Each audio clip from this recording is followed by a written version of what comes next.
Hello? Hello, Roland. Okay. Yes. So the recording is on. Hello, Roland. Yes. Hello, Roland. Sorry, a quick conversation. We can hear you. Can you hear me? You and Mr. Fee. I think Mr. Fee too, please, while you're facilitating or you're talking, sometimes the screen get blank and you can be talking because the end point of it after the recording is just a blank thing and you are like, are you saying? I don't know, maybe it's your network or for example, I guess say you go back that's network. By the time you go back to being the video, you understand that particular place you are cut off from it. So except somebody that who was in the class to see whatever you did or something, I decided to go to about past 3 classes and there were some that there was no audio, it was office, and by the time you continue, you comment, you've gone ahead, and nobody had asked you what had happened here and all of that. Please, sir, I don't know how well we can be able to. So, so it does not affect the ones ahead. Please, sir. Okay, no problem. Thank you for All that. right, just an observation, please. Thank you so much. All right. So I think. Okay, please, everybody mute your mic so that we can start the class. Okay. So, Mr. Benga, you can take over. I can't share my screen. You have to allow me. Okay, please allow Benga to share his screen.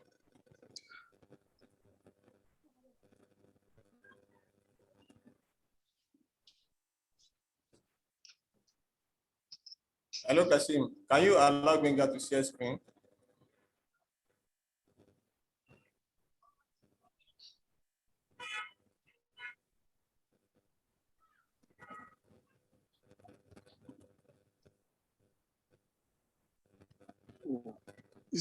Is Kazim still on the call? That's what I'm asking. Faye, can you allow share screen? Hello. How do I do it? How do I do? Just click on it. Click on who? On him. On his name. Benga. Yeah. Okay. Yeah. Okay, just hold on, please. Benga. Okay. All right. So more allowed to start, allowed to record, allowed to multi-pin, allowed to host. You can do sorry? You can add him as co-host. How do I put in missing, remove, report? No, I can't do that from here. It's Kazim that has the right to yeah, I can't do that. Okay, I'm here now. I just stepped out. Okay, please. Benga cannot share screen. Please allow share screen. Oh, sorry. Let me. So what rights? Co-host, right? Or what am I to give? You can maybe assign co-host or just enable share screen. Share screen. Okay. Okay, where is this? Benga what? Just Benga. Okay, I've seen it.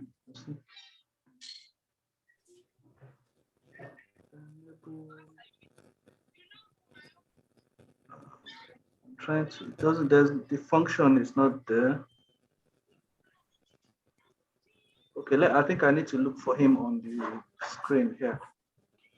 Okay, let me see. I think I have to allow him. I have to make him co-host, but I can't see the option of sharing, allowing to share screen. Can you click on that share screen? Share contents, rather. Oh. Okay, multiple participants can share one presentation at a time. Okay, I should change to multiple part. Okay. Okay, so yeah. Okay, can you try it and see if you can share a screen? Yeah, yes, it is now. Yeah, I can share my screen now. Okay. Okay. Can you all hear me clearly, please? Yeah, we can. Oh, thank you. Can you all see my screen? Hello? Yes, we can. Okay, good. So now let me just run through the basics again, just like 5 minutes before the real class will start. For those that said they could not attend for one reason or the other, and all of those things, right? Can hardly hear you. Oh, Can you increase can you your hear me now? volume? Yeah. My God. It's so cool now. Can you hear me now? Yes, Yes, it's yes. better. It's clear now, Abi. Oh, thank Yes. you. Oh, thank you. So I said, let me just quickly run through some of the basics. For those that said they could not attend the class for one or two reasons, is that okay by us? Yes. Yes, please.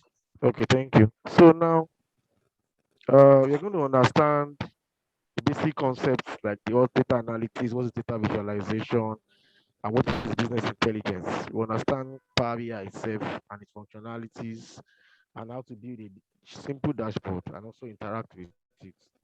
Okay, we're going to talk about what is data analytics, what is data visualization, what is business intelligence, what are different business intelligence tools that we have, an intro to Power BI, types of data that you can work with on Power BI, different kind of views you have on Power BI, the building blocks in Power BI, difference between Power BI desktop and Power BI service, and the common charts that we have in Power BI. So now, what is data analytics? Data analytics is the process. It's the process, that's the first point, of examining data sets in order to draw conclusions about information they contain, increasingly with the aid of specialized systems and software. Now, let me explain to us in a simple manner. When you say analysis, now analysis means you are describing what has happened in the past, right? For example, last month we sold 20 carton of rice, we sold 20 uh, packs of sugar, and all of those things. Those are part of what we can call analysis, right? Because they are describing what has happened in the past, right? But we will mostly use analysis in the academic world more. But when it comes to the corporate world, we call it analytics because it's not about describing past alone. It also involve you bringing out meaning from what has happened in the past, which is called insight. Please, can you all hear me, please? Everybody hearing me clearly? Yes, but it Yes, we sounds can. muffled, but I think maybe your might just really Ah, mic. let me It's let me okay. let me let me adjust my network then. Coming. Something's cracking somehow. Yeah, there's a muffled sound. Okay, Yes. I think it's clear now. it's clear now, right? Yeah, it's clear. It's clear. Okay, so as I was saying, I said in the corporate world, it is called analytics because it's not all about just submitting reports or building dashboard. You have to be able to bring out meaning from that data. You have to be able to explain what, when, and how. You understand what I'm saying? How did these things happen? When did they We happen? are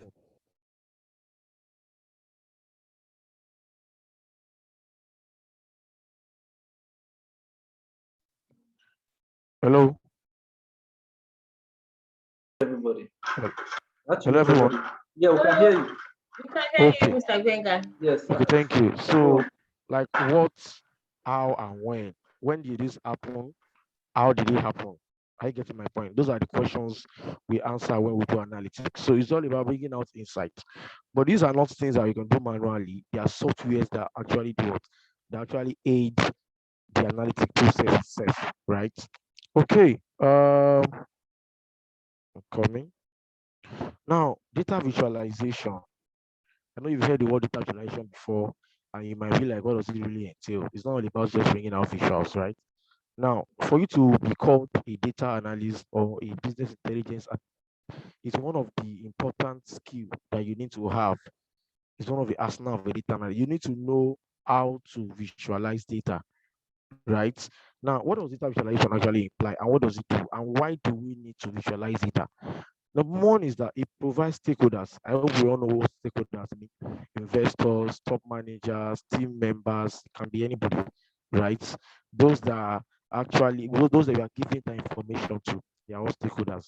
Now it provides stakeholders and other team members with quality information, right? Because it involves you transforming a large amount of data.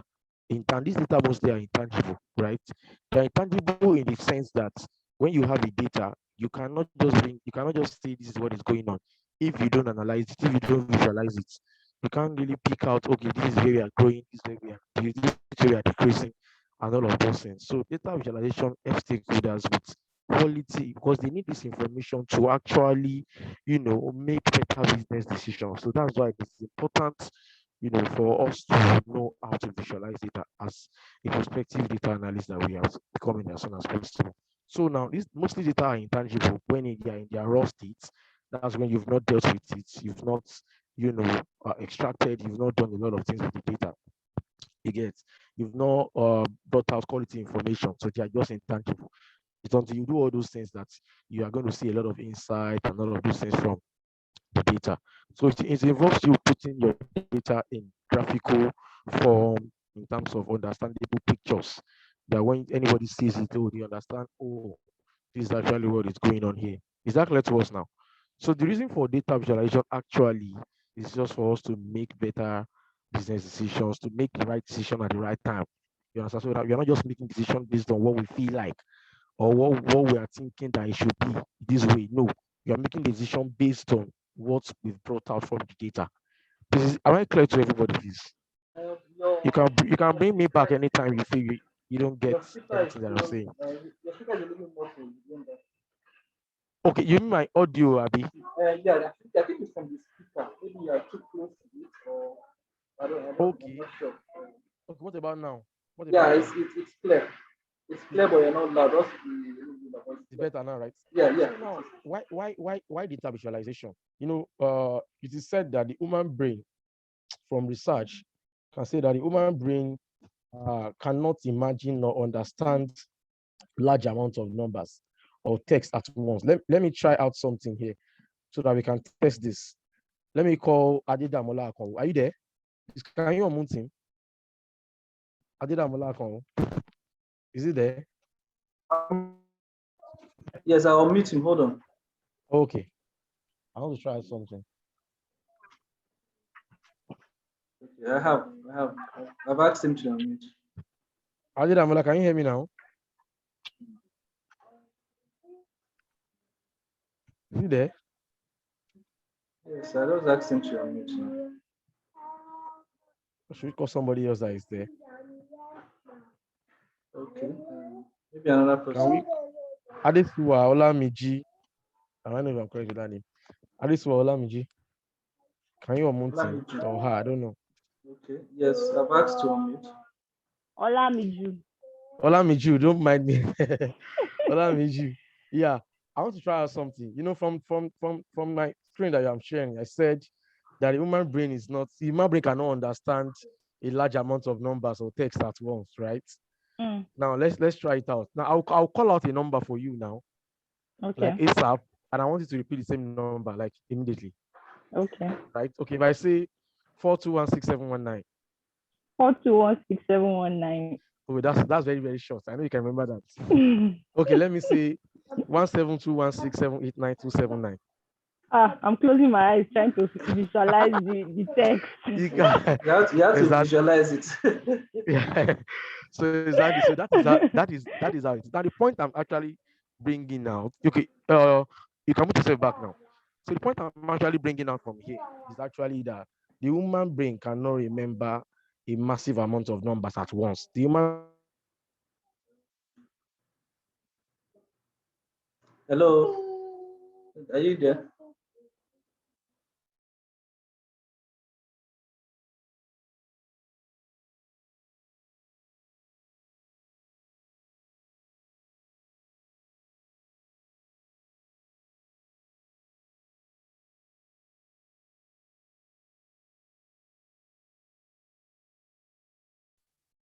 Okay, can you hear me now? Hello? Okay. So I'm just trying Yes, what I was sorry, trying I to hear you. bring out Yeah. is that the human brain is not wired to remember massive amounts of numbers or text at once, right?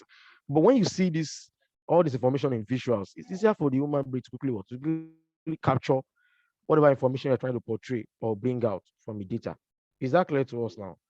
So the human brain needs a visual representation to make sense of what is seen, so that you can easily translate that raw data you are seeing to tangible concepts, right? Okay.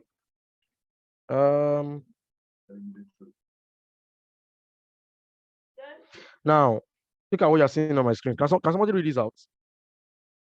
What if your data is like this? Now let me ask you a question. Between this and this, which one will you prefer? Which one captures information? Second one. The second one. Why are you picking the second one, madam? But the Because first one it's to ask more, information. They both have, yeah, they both contain information, right? yes. So why the second one? Because it's captivates, it captures my senses, first of all.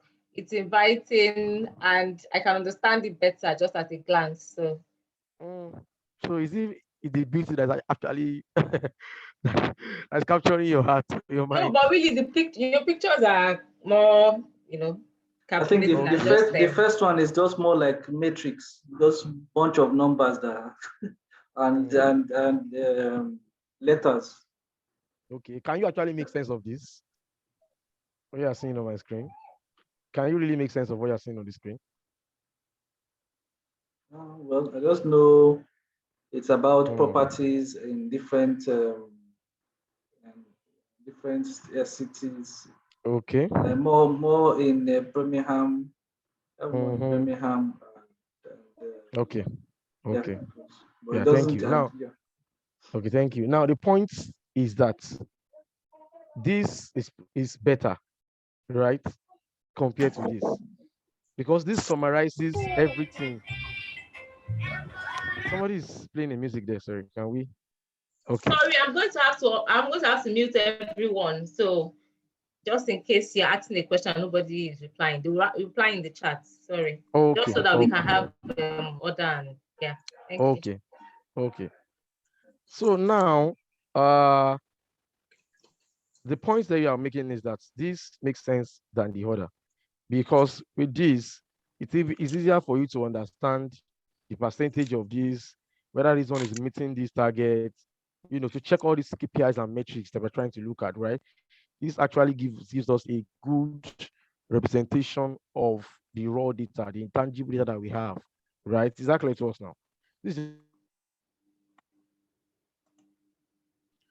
So this one is just an Excel sheet that just has the information, but there's no visualization, there's no proper representation of this particular data, right? But this is better. So now that is why data visualization is very, very key and very important in any organization or in anything we do.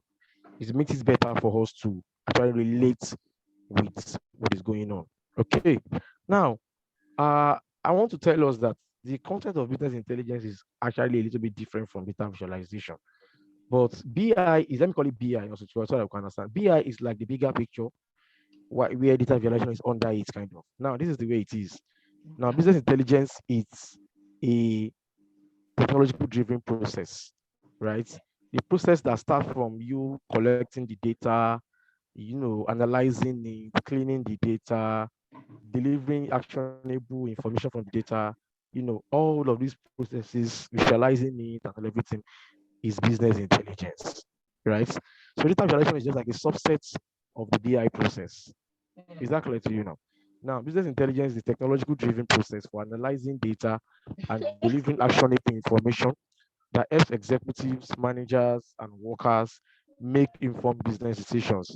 So right from the point of you storing the data, collecting the data, extracting out what you need from the data, doing your data wrangling, that's data cleaning, arranging your data, categorizing it, blah, blah, blah, and all of those things.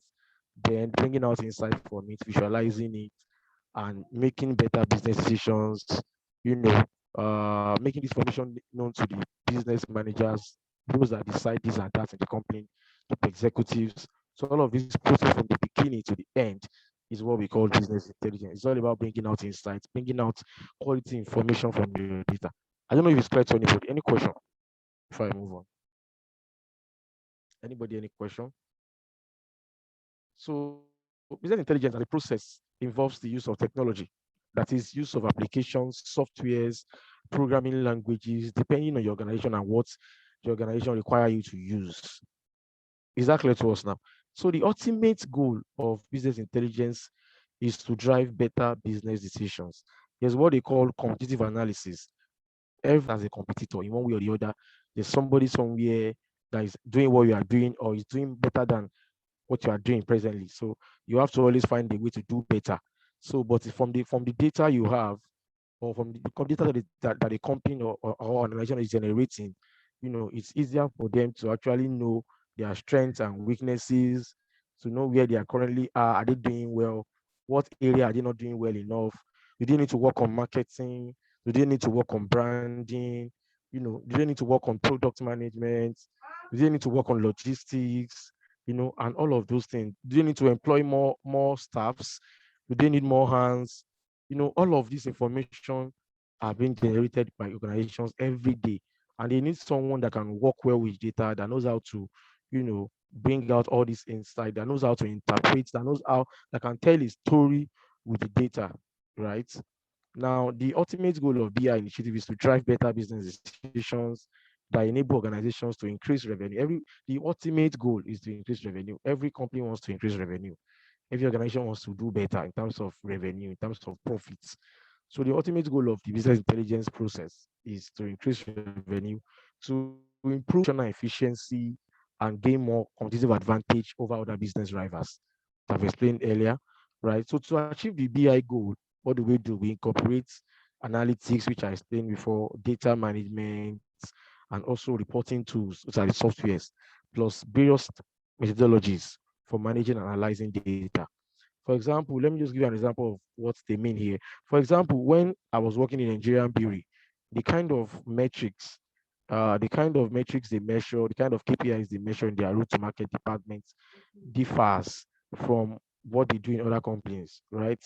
They all have their goals, they have targets, and all of those metrics. There are people that does a lot of things. Now, the people that manage database, those are called database administrators. They are data engineers that manage the data flow pipeline, and they use different softwares entirely, right? There are those that do the analytics parts. There are those that do dashboarding, the reporting, so different people do different things. There are data scientists, those that do the machine learning, forecasting, all of those things, right? So the ultimate goal of all of these things is just to increase revenue, improve on the efficiency of the company, and all of those. I think it's clear to us. Anybody, any question before I move on? Anybody, any question? Business intelligence as a concept, is it clear to us? So how we can differentiate it from data visualization now? Is it clear to all of us? Because I won't comment to. Okay, clear. Thank you. Okay, now business intelligence softwares, there are plenty. There are many, depending on the organization and what they use. I remember checking job advert of data analyst in Estonia on LinkedIn at a point. Estonia is an European country, and most of them are even using MicroStrategy. You get, but the thing is that when it comes to ranking, Power BI and Tableau, for example, like they are like top two in the world. They're like the best. Power BI is even like the best in the world. That means like it's the best as per the rankings. You also go on Google and check it. So, but just to tell us that there are so many business intelligence softwares. It's not only Power BI and Tableau. It's just because Power BI and Tableau is the best and they're popular. For your examples, I have MicroStrategy, I have SAP BI, I have Data Pine, there's ClickSense, there's Oracle BI, there are so many. These are just examples of different business intelligence softwares that we have. So just to tell us that it's not only Power BI and Tableau, there are so many others. Is that clear to us now? Okay, so what is Power BI itself? What is Power BI? Power BI is a suite of business analytic tools that deliver insights throughout your organization. Now, when we talk about this insight of a thing, we're not really like, what does insight mean? Everybody's talking about bringing out insights. Anybody just shouting insights. What does the insight mean itself? Now, when we say insight, let me go to an example. When I was working with Nigerian Brewery, for example, there's what we call strike rates, there's what we call customer delivery rates, and there's what we call perfect order rates. Now, when we say strike rates is you are measuring, they call it distributor strike rates. Now, Nigerian Beauty has a lot of distributors in different sales areas, right? And we need to check how these distributors are performing. Now, there's an application where customers order for goods, but the customers don't actually go to the application themselves. We have sales representative that does that. So when they go to different outlets, right? When they go there, they ask the customers what they want. They go to the application, they input the information that this also customer wants this. So the information goes to the distributor, also as an app for checking customers that are ordering for goods, right? Now, when information goes to them, they call the van sales rep or the sales rep to go and deliver those goods that are being ordered by the customers, right? So when we say strike rate, we are measuring there, for example, we are measuring the quantity, the percentage delivered quantity of this distributor. This distributor, 5,000 carton of good bag were ordered to the distributor. How many can this distributor deliver? What's the percentage delivery of the distributor? Is this distributor performing well as per delivery? Is that clear to us now? This distributor, is it performing well as per delivery? If they order 5,000 carton from him, he could only deliver 4,000. So when we measure strike rate, we say 1,000 divided by 5,000 times 100. That gives us what? 80%. So that means the person can only fulfill 80% of the order. Okay, now for example, if we have a target that okay, for every distributor, you must be able to meet at least 90% strike rate. For example, that's 90% fulfillment of your orders that was ordered through you, right? Now, those that are falling below 90%, how consistently are they falling below this 90%? What is the issue with them? We need to ask them questions. What's the issue with them? Why are they not delivering? Sometimes there are issues of SKUs not being available. There are issues of them not having enough truck. So many issues comes with delivery, comes with logistics, comes with supply chain. Is it like there's no raw material to produce? Is it like the increase in price of raw materials affected? Is it pricing that is a problem? How can we work on pricing? Right? Is it that when we increase the price, the demand for those particular SKUs reduce? How does all of these things relate to each other? Pricing, logistics, non-availability of good of all these SKUs at the warehouses. So if on a consistent level, a distributor is having issues, like he's not meeting up to 90% strike rates, then we need to ask questions. We need to ask them questions. What's going on? The sales rep they have to tell us something about the distributor. So these are things. How do we compare the availability of the goods with the distributor, for example, with how the distributor is delivering? Or are we the one at fault? Are we not delivering? Are we not giving the distributor goods enough? Those are the questions we ask ourselves, right? So Power BI as a software helps us to do all these calculations. You can do these calculations on Power BI. All these metrics that you want to check as per performance for everything. Power BI is a tool that can help us to actually achieve this goal, right? So the good thing about Power BI is that Power BI can connect to hundreds of data sources, right? It can simplify data preparation. It can drive ad hoc analysis. You can use Power BI to produce beautiful reports. So the concept of insight is that how you make sense of what is going on in an organization through data. So data is the basics. The Power BI is software to explore. Is that clear to us now? Any comment before I move on? Anybody? Am I clear? I'm not seeing responses. Are we active in this class at all like this? We are active also. We're active. It's just that we just put everyone on mute so that background noise and all those kind of things. Yeah, but we're really active. Okay, that's good. I just have a question. Okay, continue. Please, can you tell us why do you think Tableau or they say Tableau is better than Power BI in terms of the ratings and all that? And let me I tell noticed you, that Tableau is not free compared to Power BI. You have Number one, Power BI desktop is free. That's the first good thing about Power BI. It's better than Tableau in that part. I get my point now. Although I'm not here with the slide that has the comparison of the two. But one thing I would say is that generally every software has their own uniqueness, right? They have their own uniqueness. You can't really say one is better than one per se because it all depends on your organization. It all depends on what they want to be using, or the one they prefer. Although some will tell you that okay, which one do you actually want to use? Which one can you work with well? So if some people still use Excel, for example, in everything they do, they up to now. Some organizations also use Excel to do everything that they want to do. All their visualization, all their dashboard and everything, they still use Excel. Are you getting my point? So it all depends on the organization, on the one you can use best. For example, now it's just like somebody say they want to compare Python and R programming. If you are very good at R, what I just say about people is that the one they are very good at, they will say is the best. I don't know if you are getting my point, man. For example, if I'm very good at Python, I'll Yes. say no, Python is the best because I use Python a lot, because I know Python like not. I know how to do stuff with Python. And because I cannot know R very well, I will say, which R say R is not that good, Jerry. Python can do almost everything, It all depends on everybody what they want to use, and the one they can use the best, like the one they can use very well, the one they are used to. Okay, but Tableau and Power BI are actually very nice. It all depends on the way you want to. But I think the Tableau is not free, as you said, but Power BI is free, as a Power BI desktop. Yes. Even publishing on Power BI too.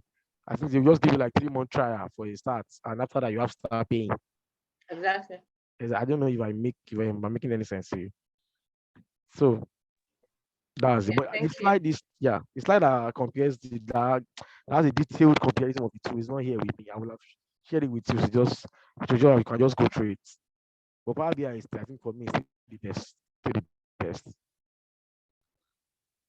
Any other question? Anybody? Before we move I'm going on. to unmute someone now. Someone is asking to be unmuted. Okay. Unmute him, please. Emmanuel. Okay. Emmanuel, I think okay. Yes, I'm up. Thank you.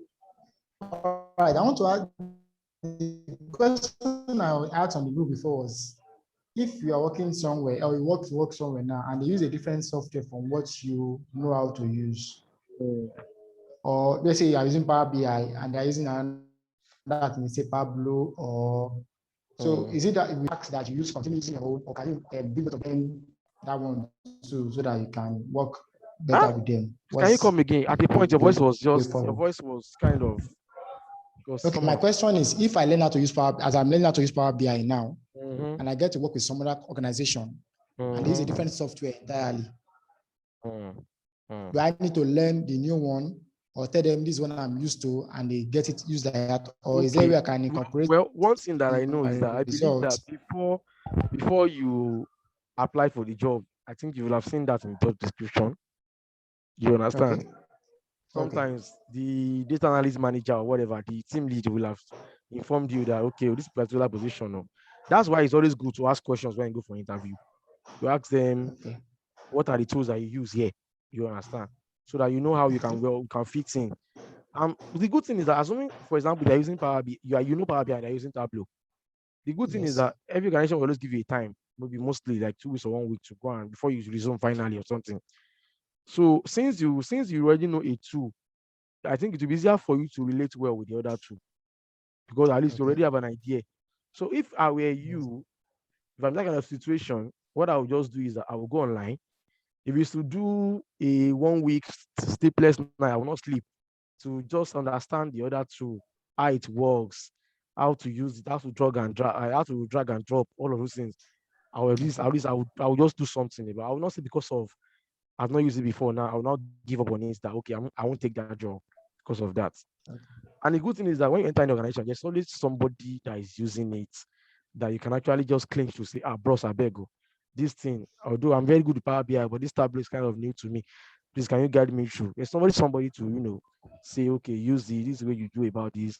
In Power BI, in Power BI, you guys call it this, but in Tableau, we call it that, There will always be a way. It might be struggle at the beginning. You might not really, but by the time you start using it over and over again. So you ask one thing about when you get anywhere, don't ask questions. Don't be shy to ask questions. Don't be forming that you don't be shy. Don't be forming that if I ask this thing, I won't I look stupid. Let everybody laugh at you. Look stupid. You understand? By the time you know it now, you become Okay. the boss on your own. You understand? That's the way it is. Yes, Even the so-called Power BI. I remember when I was doing the template for them in my former place of work. There's some I'll get some point, I'll be stuck. I'll ask my colleague, bro, what's up now? This thing. I got stuck here. What DAX can I use to get this, achieve this thing? And the girl will guide me through. Oh yeah, this, press that, press that. And from there, I became better too. You understand? So we keep learning every day. So I won't say yes, don't take the job because you don't know the other two. Accept it, but be ready to learn. Know that your first 1 month you are going to struggle. You understand a little before you now become good at it. So that's just it. all right, thank you. Yeah, you're welcome. Somebody said he has a question. Yes. Good afternoon, Benga. Good afternoon, sir. And thanks, Faye, for the opportunity to ask me a question. For me, I would say sincerely, I joined this, I'll call it session from the very beginning because I just love what I see when people visualize data. I rarely work with data. I rarely work with data actually, but I just want to ask, is there a handshake between project management and data visualization, data analytics? Also, if peradventure one wants to, switch, change career path and start, working with data fully, how feasible it is, what would you advise the person to do for someone who is maybe starting from the scratch? And finally, what is there a potential for someone who visualizes data in an organization to are there opportunities for that person to play among the big leagues? Truth be told, it's not just good enough working. When you have aspirations to maybe one day lead a company, is there a career path? Can data visualization lead you to the top management role and all? Thanks. Very nice question. Well, let me pick it one after the other. The first one is talking about linking. How does project management link to data visualization, right? Hello? Yes, that was he said. Okay. Product management is quite different a little. But I think it's all depends on the context of how the company is defining the concept of product management, right? Some will say product design.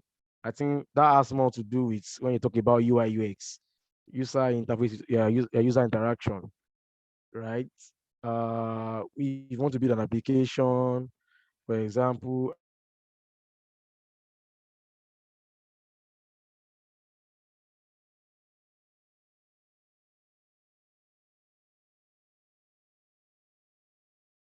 all of these things are still gathered from data because they went there to the platform, they saw people are saying, gathered information, maybe there was a survey or something to check how users are, maybe how users are actually interacting. Oh, he said project management, right? Yes, I think it's project management said. Oh, I was thinking another thing entirely. How in project management, how can data analytics link? What can you do to link here? It links, when you want to start a project, I believe there will be some kind of market survey.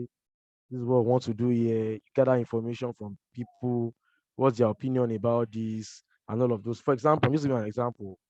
And when you get information, okay, this is how the project, this is what we project, this is how we go about the project. What are the project? This project have we have this kind of different phases. How much are we going to spend on this particular phase? Who are those that are going to work on this project? Who are the hands with? So all these things are still data, kind of. Although it might not be in-depth data analytics that we call it, you understand the data world, but there's still a link. Project management too has to do with financial data. It has to do with collecting information. It has to do with faces. It has to do with a lot of things. So, in a way, yes, project management has a link with data analytics because project management deals with data. I don't know if you are getting my point now. Do I make sense to you? Hello? Anybody? Hello?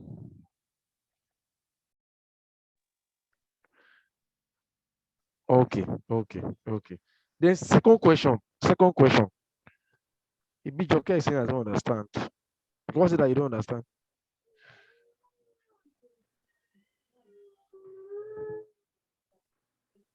If Joker,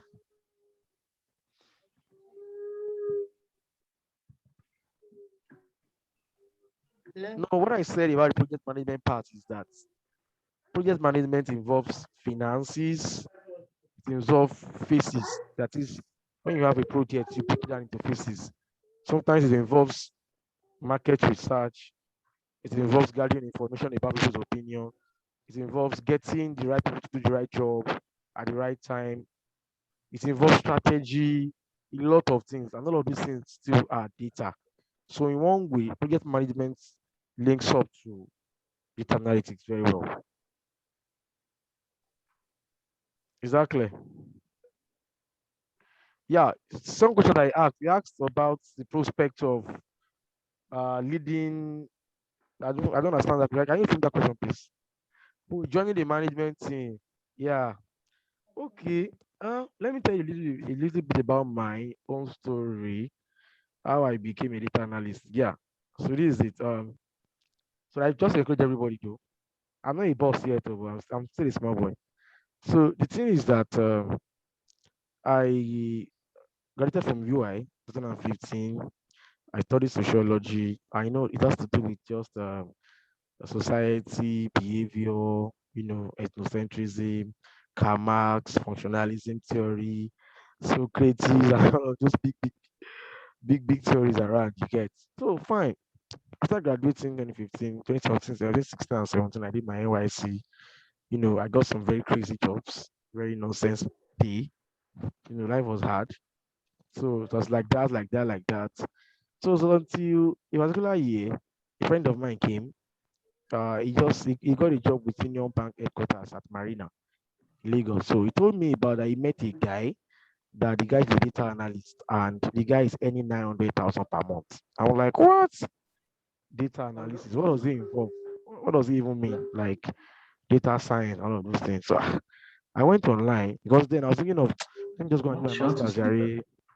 Just go and do my master's, Jerry. I think MSc is like the best option for me. Because I had to resign the job I was doing then because the job I was not feeling any fulfillment from it. I was just like a corporate errand boy, all of those project management kind of jobs sometimes. So it was just like that, like that, like that, like that. And I went online. I read it, but I could not even understand what it means.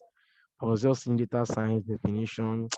So then I felt, okay, let me just go into web design. Let me go into data marketing or something. So I went to an IT school. So by the time I got there, the lady now said data science is actually very hot now. Like people that actually know it in depth in Nigeria, they are not much. And people that really know in depth data science, they are not really much that we can give it a try. I won't regret it. Okay. I started the class with them. We started with Excel, from Excel moved to Power BI, but it was purely advanced Excel. So Power BI, from Power BI, we moved to SQL, Python, R programming, then we learned machine learning. It was interesting. There were days that when I get home, I will almost cry because I could not understand what they were teaching. I was not a science person from Guinea. So all of those things were strange to me, the whole linear regression, when I was doing VLOOKUP in Excel, it function, I said, God, this thing is giving me a headache, But one thing was that I was consistent. I'll ask questions, even though it looks stupid. I was not shy. I met people on LinkedIn. I will ask them questions. I will tell them to help me with this and that. I started making friends. I started knowing people, And I will tell you that my first job that I got in Nigerian bureaus was I got it through LinkedIn. It was through one of my LinkedIn connections that recommended me for the job. The interview went so smooth. There was no, when you go by recommendation, you don't really go through most of the rigorous I don't know if you're getting my point. So it's like that. My second job I'm doing currently too, that I just got there. I just got started there like 3 or 4 weeks ago now. I also got it through a LinkedIn connection. So the first job I got in Lagos, for example, was more like contract work. But before the contract ended, I got this new one. So, but this new one is a permanent kind of a job, and I'm working directly with the management people, like the directors directly. So it's just to answer your question that yes, if you are very good at what you do, if you are very, very good at what you do, and you are consistent, you're updating yourself with the latest trends about what is going on in data science, you join communities like this where we share knowledge, you are involved in data science Nigeria, so many things that you can, all of those things. By the time you become an expert, that when they wake you up in the morning and say, this is the issue I have, without even opening your laptop, you can tell them the DAX formula to use to get whatever info they want to get from the data. So with the knowledge of data science, I can really tell you that you can actually move up to the management role, but it's a consistent effort, right? It's a consistent effort. You have to keep learning, you have to keep growing, you have to meet people that will guide you through, ask for help, developing yourself, doing online courses, watch YouTube videos, you know, reach out to people, and also teach those that you feel that they're also coming up to. Because by the time you start teaching people to, you start knowing more. I don't know if it's clear to you. Am I clear? Hello? Yes, I believe you are clear, sir. Yes, Okay. yes, Okay. everybody's clear. We can just, Let's so we let's can let's move move on. on. Yeah, Yeah. thank you. So Please, but you can please drop your details so that everyone can have your details in case they need to contact you directly for. okay, I'm dropping my phone number now. You see Yeah, it okay, now. thank you. That's my WhatsApp number. It's also my phone number. Okay, thank Yeah. you. So you can message me anytime. We are together. Okay. Someone said LinkedIn contact too. Sorry. Just type Adeyemo Gbenga. You see me Okay. on LinkedIn. I'm working with Alexo Limited now Okay. in Ibadan. Okay. Yeah. Okay. All right. Thank you very much. That's the name. Thank you. Yeah, you're welcome. So Power BI reports can be published for your organization to consume on the web and across mobile devices. That everybody can create a personalized dashboard with a unique 360-degree view. Now, what that means is that Power BI will not leave any part of your business if you really know how to use it. Like Power BI will touch every area of your business, starting from your logistics, operations. And sorry, I need to say this. When we say Power BI, I know you mentioned somebody here is a medical doctor the other time. Am I right? Yeah. Somebody is a medical doctor here. So we were talking about because the money I don't want to be like as if Power BI is just for business people, business organizations. No, anybody can use Power BI, whether it's medical. So far, it's about data generation, it's about insights, it's about using data generated to make decisions, better decisions in an organization. So I remember the COVID-19 period. I know friends that outside the country that really made good money because of that Power BI knowledge, and because they can actually analyze data a lot. They know a lot of stuffs, they know a lot of formulas, they made a lot of money. I'm talking of people that are outside country now because they work with so many organizations, research organizations, and all of those things. So it's really, really something that is very, very needed at this particular point in time in this generation. So Power BI does not leave any part of your business or your organization, without talking about it. That's if you know how to use it well. Data is just there. You have to, you have to dig deep. You have to keep digging deep until you get what you want from data. So Power BI allows you to create personalized dashboards. When I say 360-degree view, it means it encompasses everything about your business, and it scale across enterprise with governance and security built in. It means security built in Power BI. For example, you're using Power BI desktop and Power BI service. There's what we call role level security. Just anybody that has a link, I just go there and start, doing stuff. No, maybe if you are a Southwest manager, sales manager, you only see information that is pertaining to your region.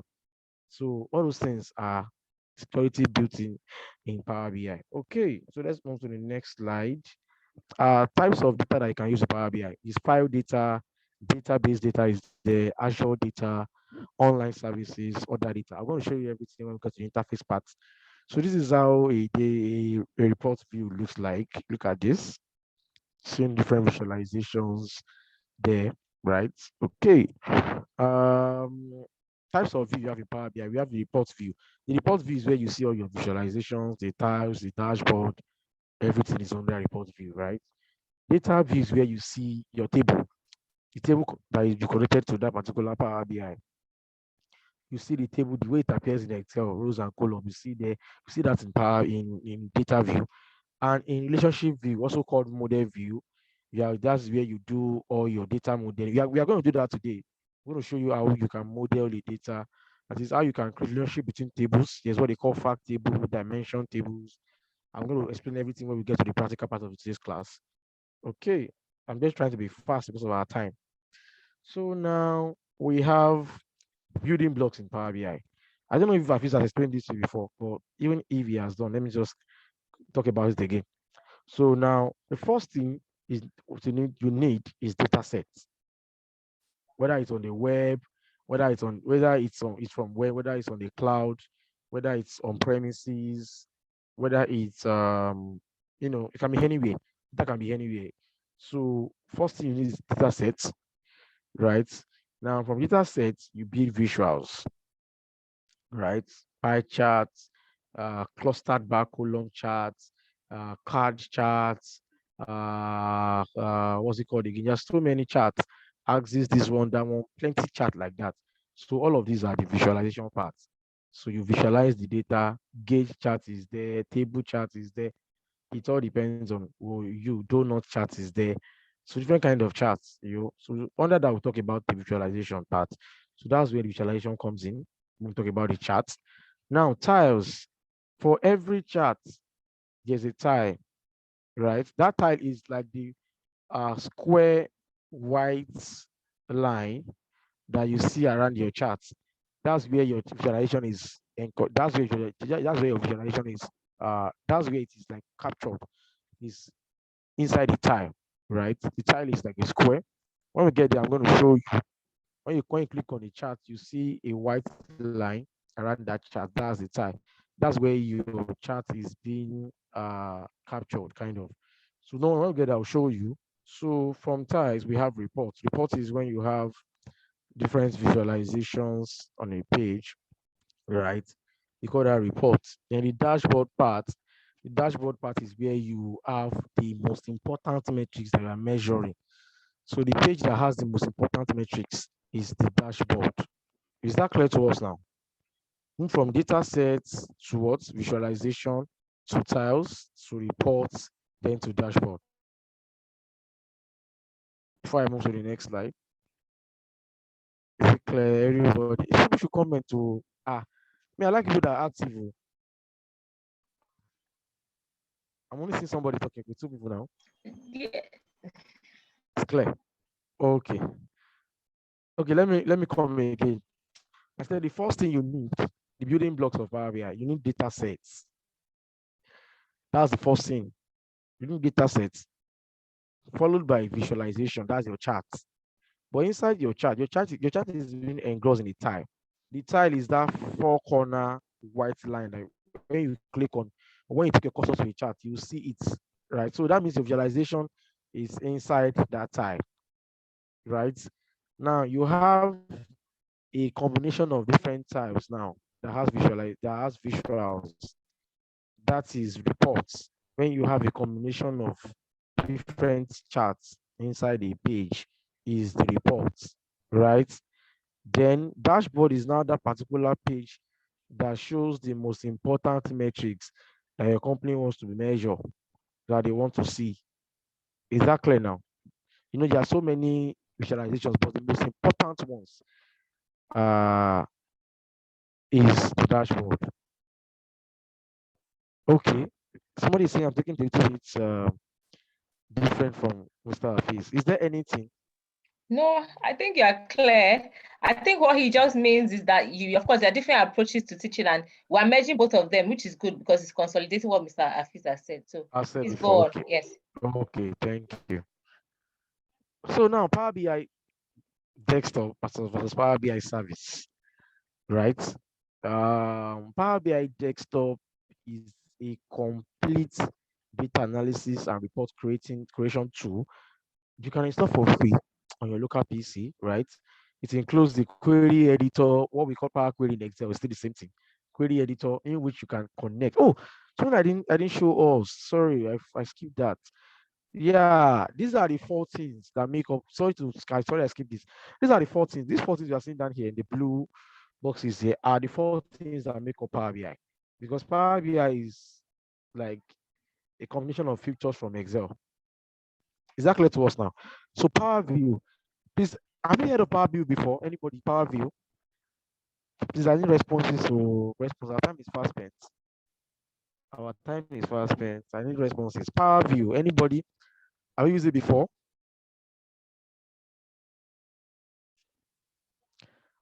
Okay. Someone said yeah. Someone said no. Someone said yeah. Now, Power View was an add-in in Excel, but the use of Power View has actually decreased. You understand? Because Microsoft improved on it and they brought about Power BI, right? So Power View is like Power BI in Excel then. So Power View is but if you look at the Power View interface, it was not as good as the Power BI we have now. Interface was very small and you could not really do anything, really advanced with it like what we are doing on Power BI now. Are you getting my point now? So Power View was the data visualization add-in or a feature in Excel before the creation of Power BI. Power View was what was there. Is it clear to us now? So now Power View plus Power Pivot, but pivot table rather. Some of us at least we know what pivot table means now in Excel.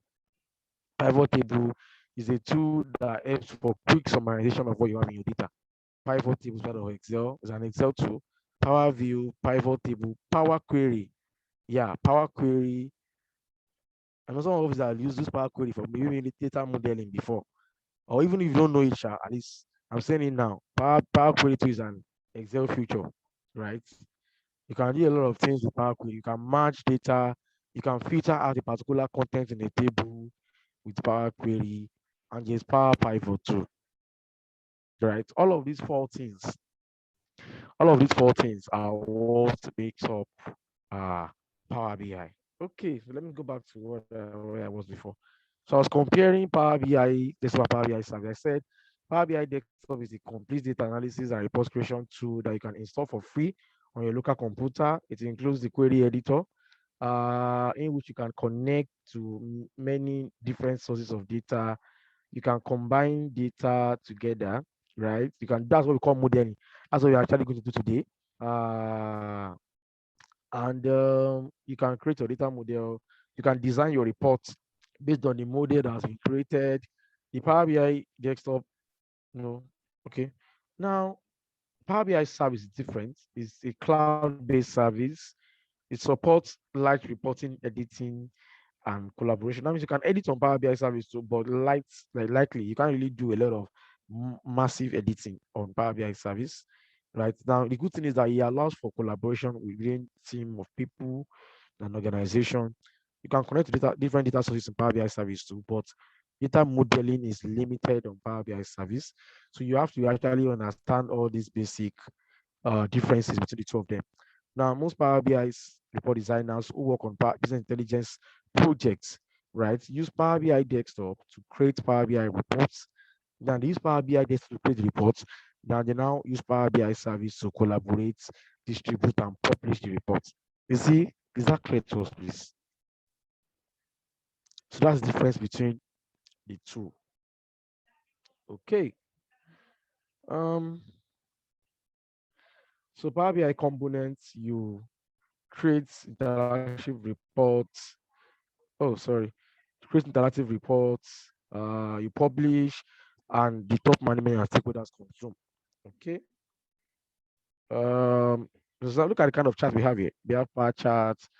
Let me just take you to the common charts that we have. It's bar and column, draw axes, there's pie charts, there's bullets, there's line charts. So now let's dig deep. So before we go to the practical part of the class, any question? Because we're moving to the practical part of the class now.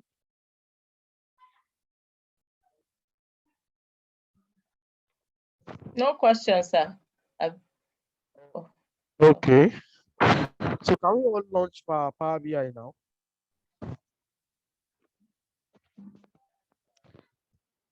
Power BI service. So someone is asking me, is Power BI service like a OneDrive? No, it's just like a reporting tool that is online.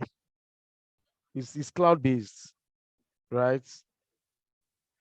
It's cloud-based because people can, Power BI is just, it's not online, it's just there. It's not on your own personal computer for you to, create your report and go and your dashboard. Is it clear now? Can we all launch our Power BI? Are we ready now?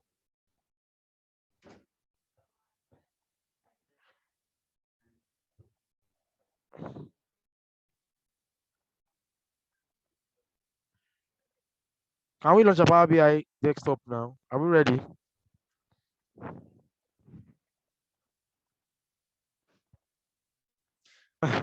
Somebody said very ready. I like that. Okay. Please let me know when we are done launching, so that everybody can work at the same pace.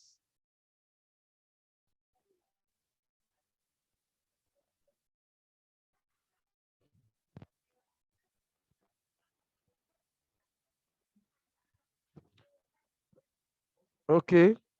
So people are already done. Can we start now? Okay. I believe we all have the data set for today's class.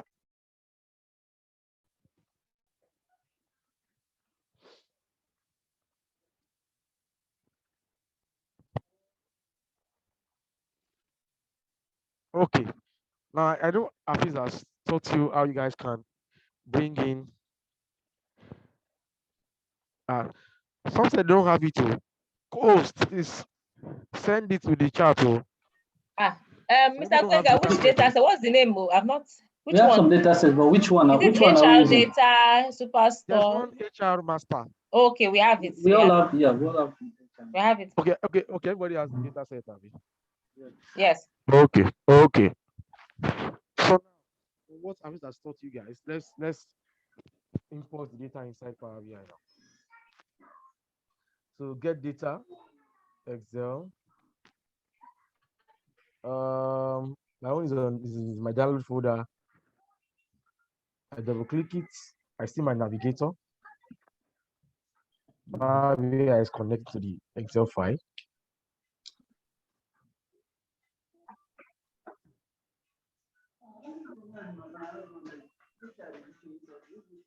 You see that we have a lot of Mr. Hafiz, are you there?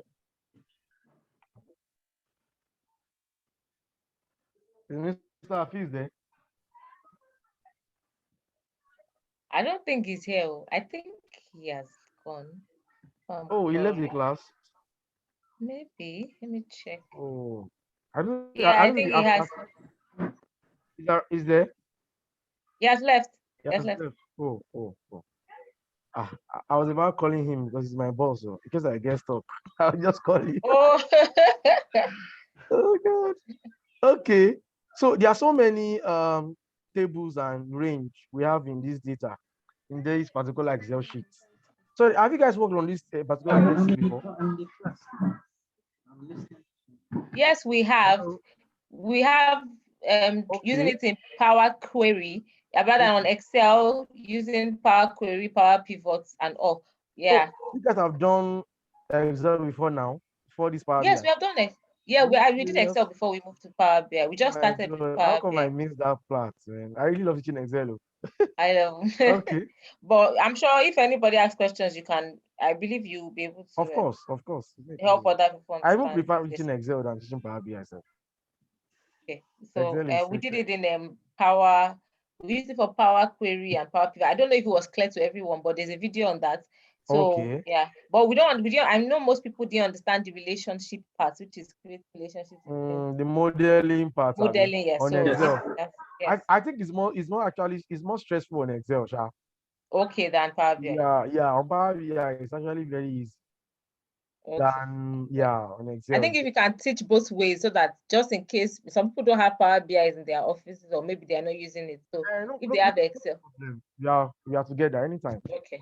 Thank you. Yeah. So now we are loading all of this. Now you say that some are blue, some are not blue. Can you tell me the difference? I don't know if I've taught you that. Some here has a blue and a table-like structure here, like there's a picture here that's showing here, and some are not. Can somebody tell me why it's like that? Before we start importing. Okay, somebody said, one said I prefer the hard with. Okay, somebody said table versus range. Can you allow the person to can you unmute Osufia? Oh, Alpha. Okay. Oh my god, I can't pronounce his name. Alfonso. Sorry, I think I Alfonso. can. Yes. Yeah.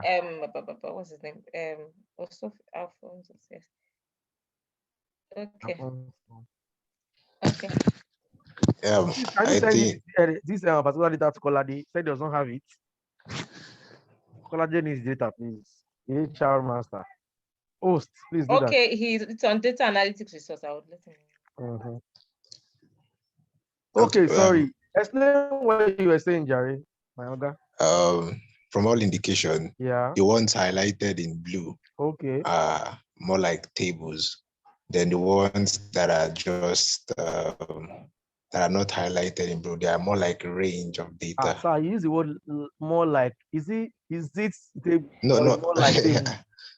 Okay, table and the other ones are range of data. Okay, now for the sake of those that might not have heard it before, try to explain the reason why it's like that to them. Like, what's a table, what's a range? What's the difference? Table is table, range is range. Okay. When you can actually convert a range to a table, likewise table to a range. So let's say you have a set of data from A1 to, let's say, E9. You can, using Ctrl+Shift+8 or Ctrl+Shift* will convert that range to table. Now, when you say a table, that particular region, in this case, let me say range now that has become a table, has some specific properties. For instance, it has a specific name, which you can change to whatever you like.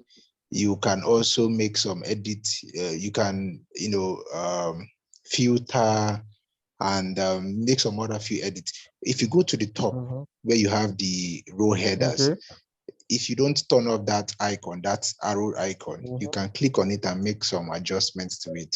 You can also refer to a table in another sheet or in another cell. You can you can use some other functions that are specific to tables. For instance, like you can use your lookup, VLOOKUP, and all. It's the thing is, range is just having data in different places or in a specific area on an Excel sheet. But the table has already, the table has identified this range, this data in this specific range as something that is unique on its own. I think that's the easiest way to explain it. Okay, very, very good. I think I like your explanation. I really like your explanation. Very, very clear. Any other person that doesn't understand what you explained now, can you please just talk now before we move on? Because you need to understand the difference. But if you can explain, if you can consolidate what you said. Okay, let me just go through it. So let me show you the Excel file itself now. This is the Excel file, right? What you are seeing here, I'm coming. Let me go through everything. Okay, this is the example of a range. Can you see it now? This is a range. Now, this and this and this rather. Can you see the difference? This, the employees here, and this. Please, what's the difference?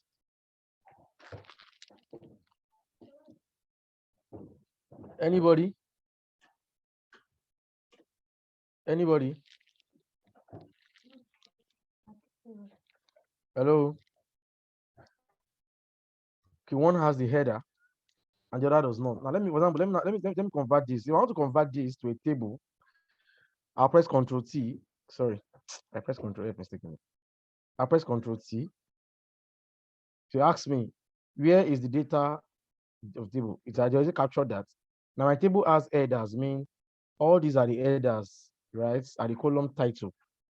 And I press OK. You are seeing that it's appearing in a different way now, right? Now, if I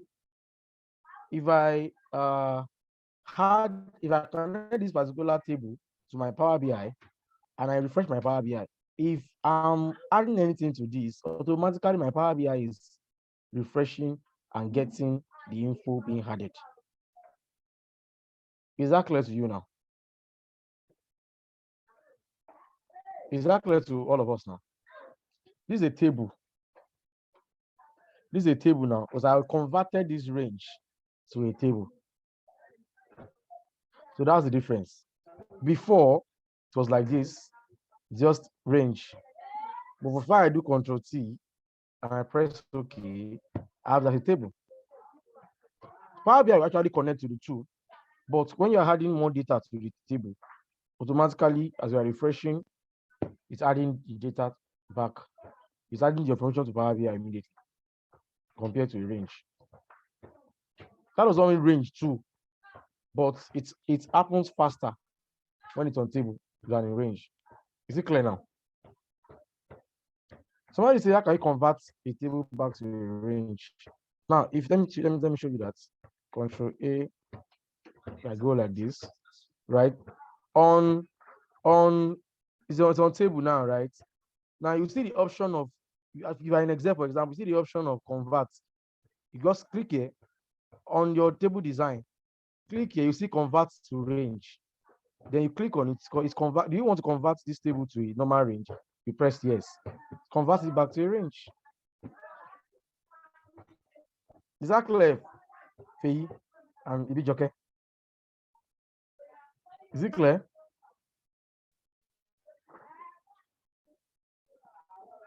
So you can go to your table design and change it back to a range, convert back to a range. So let's just leave that. Let's move on with our Power BI.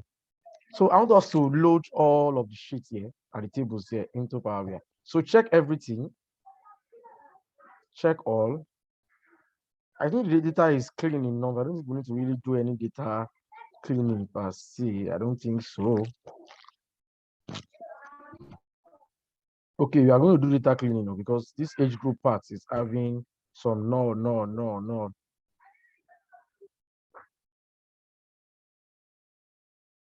So let's load in everything inside Power BI. I plan that it's going to be a 2 hours class, but if you can't finish today, I don't know.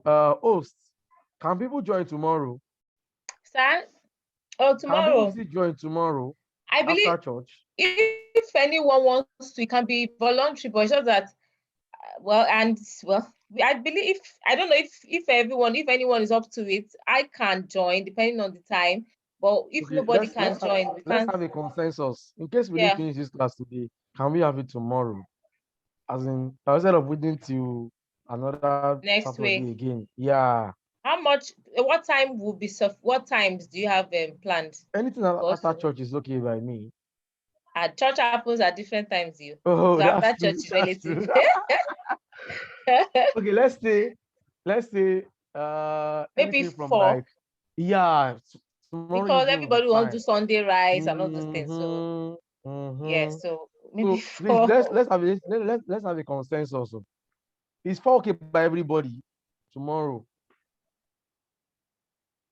Everybody 4 o'clock. Somebody saying Sunday rice.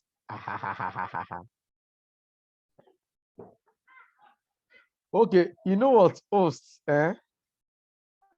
I'm here. Can you I'm hear me? here.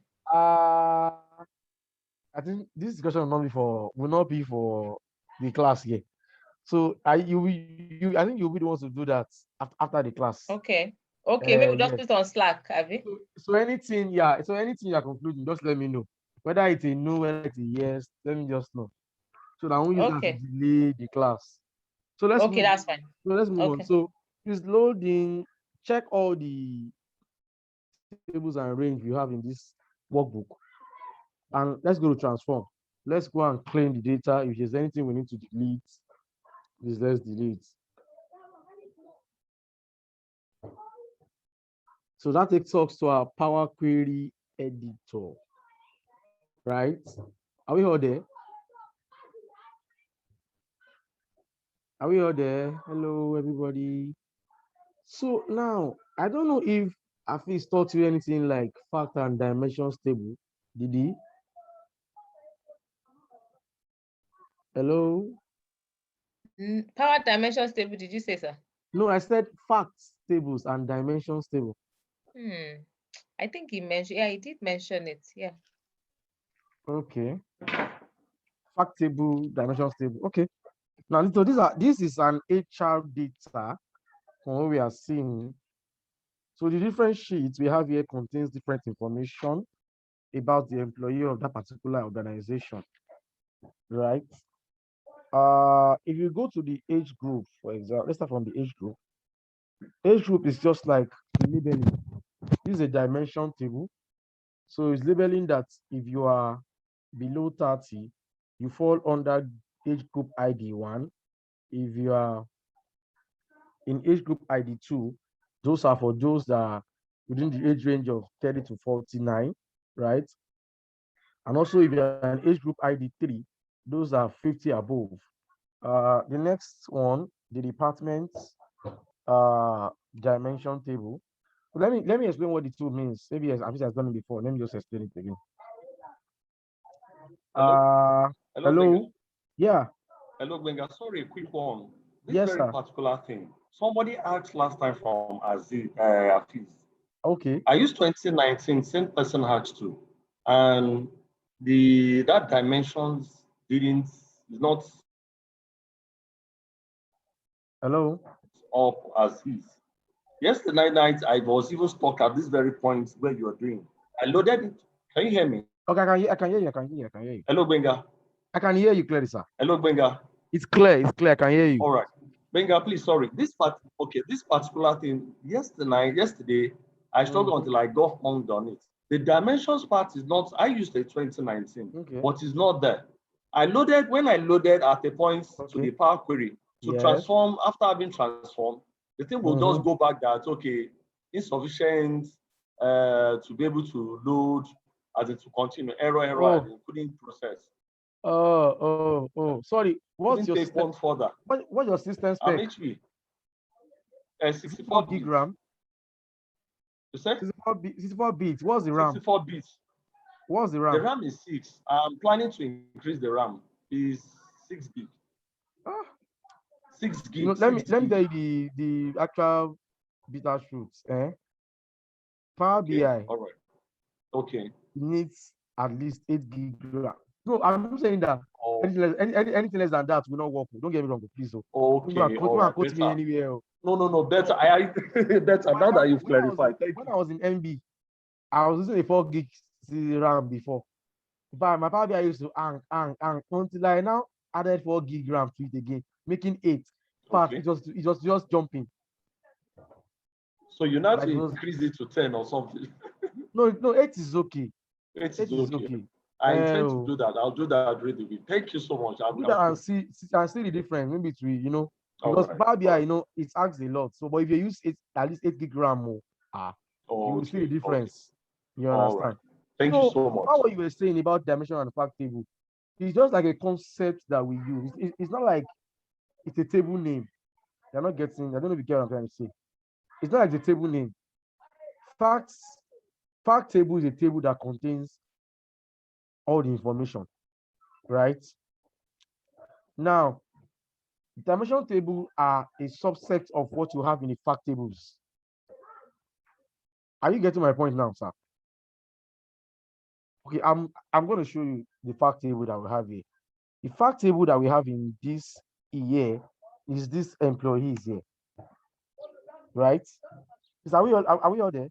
It has the employee ID, it has the employee first name, last name, full name, date of birth, hire date, regional ID, department ID, gender, age group, marital status, and all of those other stuff like that. Is it clear to us now? So these employees that we have here, this particular table here is the fact table, but it has all the information, or let me say almost all the information about the employees in the organization. So when we now, the reason why we should have a subset sometimes is because, for example, now if you look at this place here now, we only have department ID.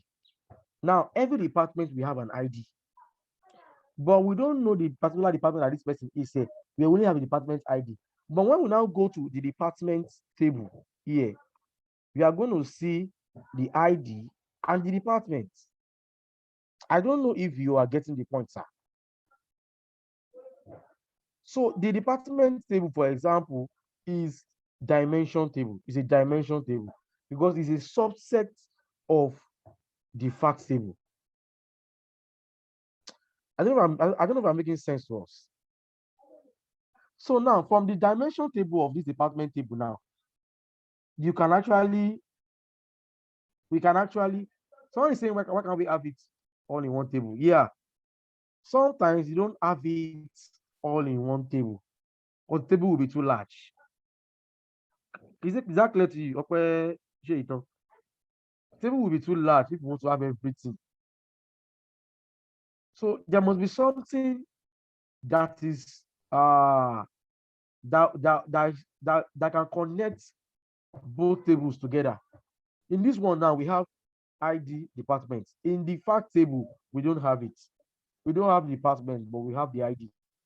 So we can look up for we can look up for the employees department with the ID that we have here. I don't know if I'm making any sense to you. Because before you can do data modeling, you need to actually understand the concept of a fact table and dimension table very well.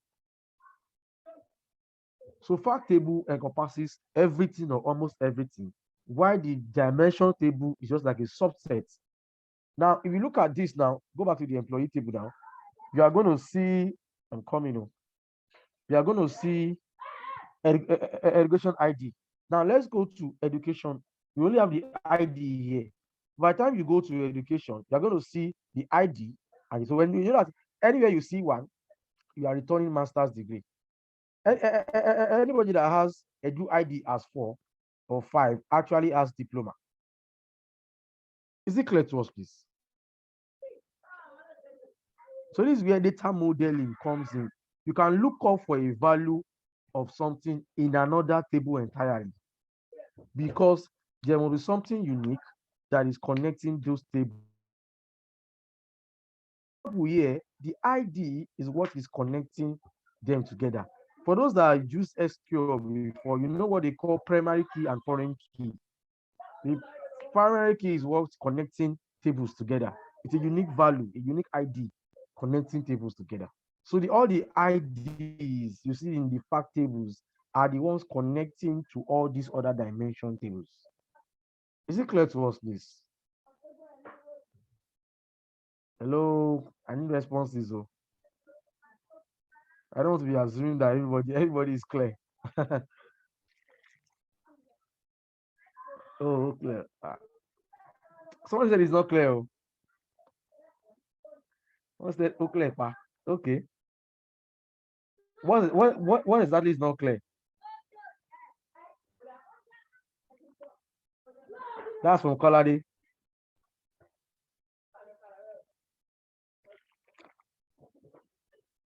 Okay, let me explain for the last time.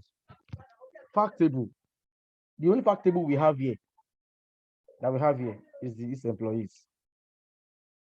It's the one that contains the information about everything about the employee. But the thing is that if you want to have everything on the table, it might be too much, right? For that reason, what are we going to do? We are going to have dimension tables that stands as a subset of what we have in the fact table.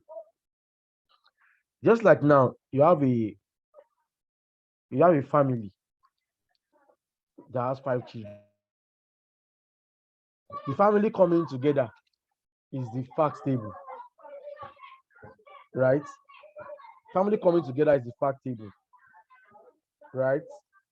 Now, if you now bring out somebody from the family, what is connecting that person to the family is the surname. That person bears the family surname. For that reason, that person is a part of the family. That person is a subset of that family. I don't know if I'm making sense to us. So what is connecting the person with the family is the surname. Oh, somebody has posted something there.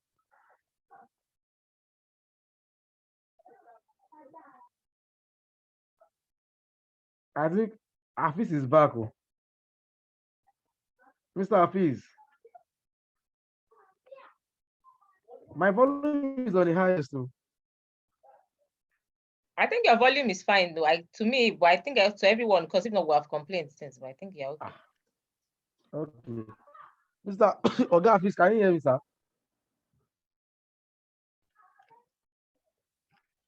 Okay. Okay. Oh, thank you, sir. So now, so I said if that particular child is a subset of the family, because one thing that is connecting the person to the family is the surname. So there's no how you talk about that person that you won't link it up to the family. I think is that clear? Is that clear? So the only fact table we have here is the employees, and all of that tables here is the dimension table. Is that clear to us now? Mr. Hafiz, I would like you to come in to explain more the dimension table and the fact table to them. Some people does not, I think some people are not getting it right yet.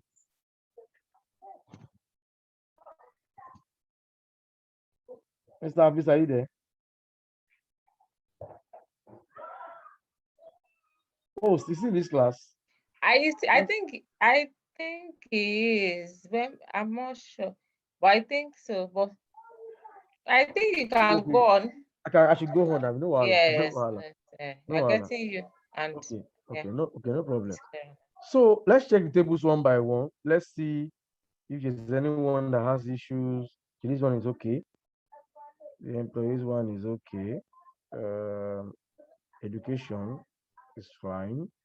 Ethnicity is fine. Sorry. Yeah. Pay type. Sorry. He just asked me to unmute him. I didn't know. Okay. Can I please unmute him, please? I have. Why is this kicked? Okay. Okay. Thank you, Pei. You're welcome. Continue, Gbenga. Can continue. So, Mr. Hafiz. Yes, so no problem. So now, yeah, just let's continue. look at the absence. Okay, no wahala. So absence. Let's look at this as absence. Are you seeing any null value? If you are seeing it, let me know. In this absence table, okay, there's no null value. Let's move to age group. So what we are doing now is called data wrangling. We are trying to check the data for inconsistencies. Okay, in this age group now we have null values, right? Like some columns are just null. They are not doing anything there. So you can say remove columns. You can click on a column. I'm coming. Okay, now you can click on a column and press down your shift key so that you can highlight all the columns that you want to remove. Let's remove from this column 4 to 9 is useless. It's just no values are there.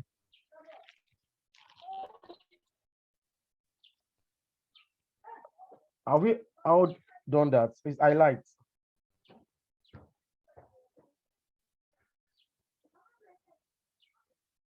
Let me do it again. Start from the first one.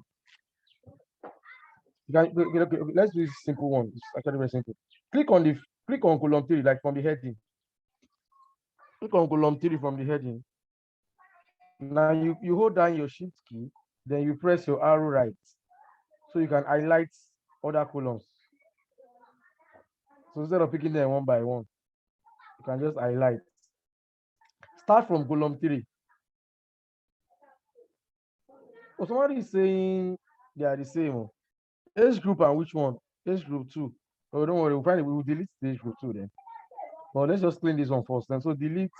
So when you highlight up to column 9, then you click on remove columns. So you are left with only the age group ID and the age group itself. Right? Okay.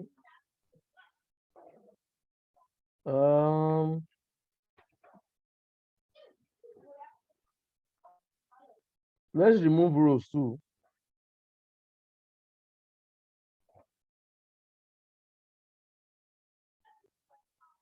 Let's click on remove blank rows.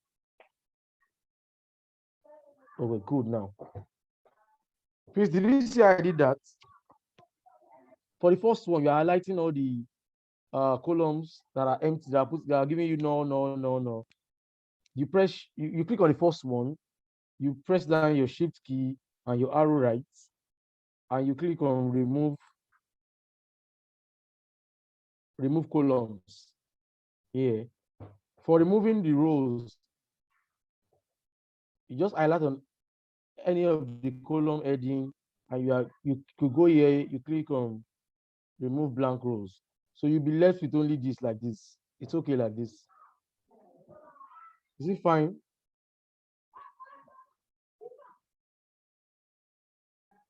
Good rat. Is there a way we can go back? I don't think so. Control Z does not really work. Okay.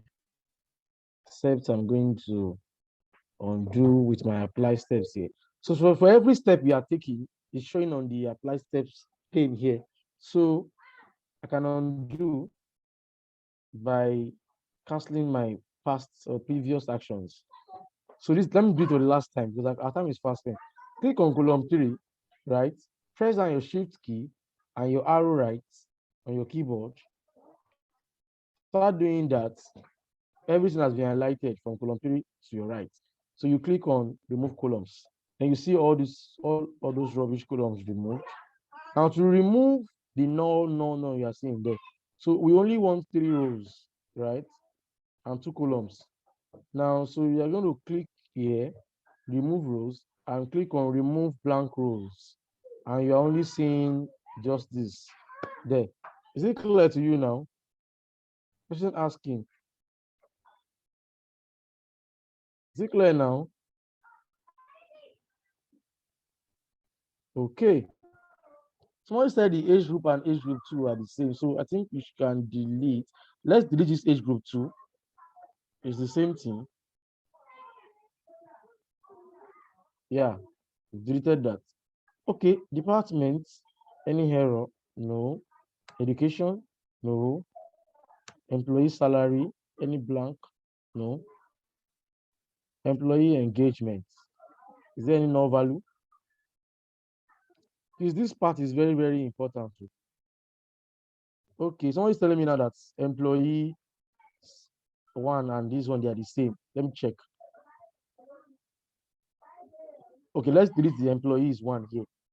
It's a duplicate. If you say you are duplicate, please let me know.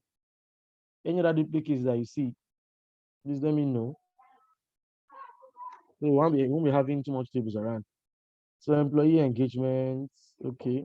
Employees, ethnicity, okay, fine. The image URL, okay. Pay type is fine.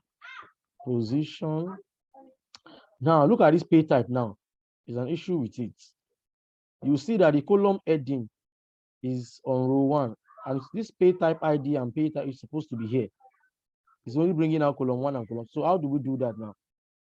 So you go here.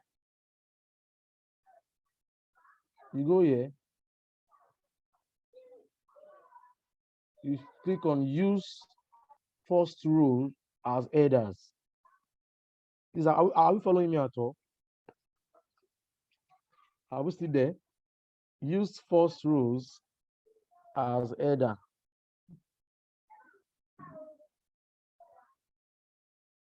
So you can use your first row now as the header. Good. So it's either you are a contract temporary staff or you are a permanent staff, right? So somebody saying position 7 and position 2 is the same. Good. So let's delete position 7. Position 7, delete. Okay, what other thing again? Training. The training part, I think, is fine. Okay. So now, I think we are done. Probably move on. Any issues? Anybody? Okay, ethnicity and ethnicity 5. Okay, delete ethnicity 5. Any other duplicate again?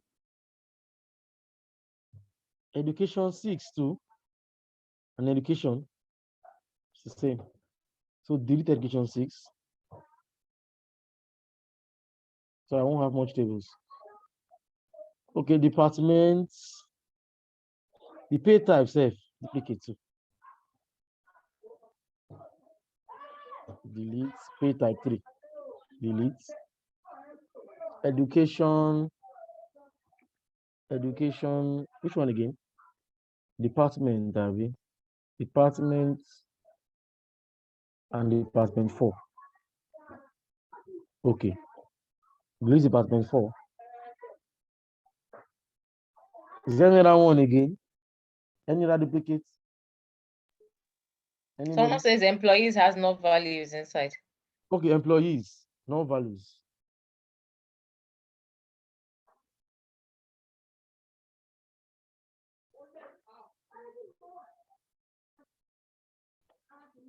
Incoming. Okay, I've seen the no values.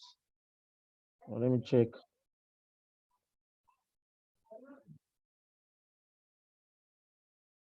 Mr. Hafiz.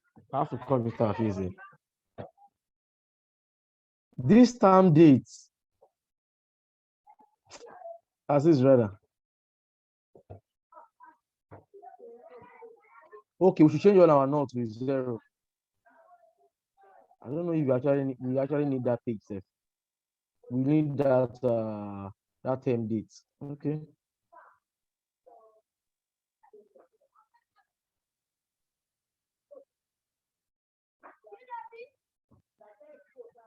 So we can go to replace values here. So anywhere you see null, replace with 0.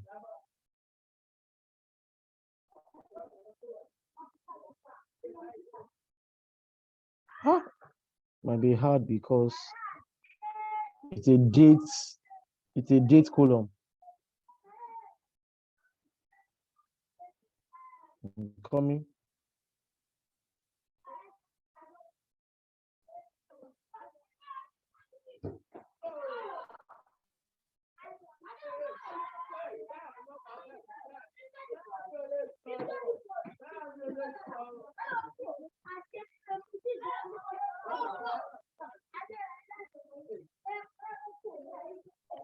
I'm coming. Sorry.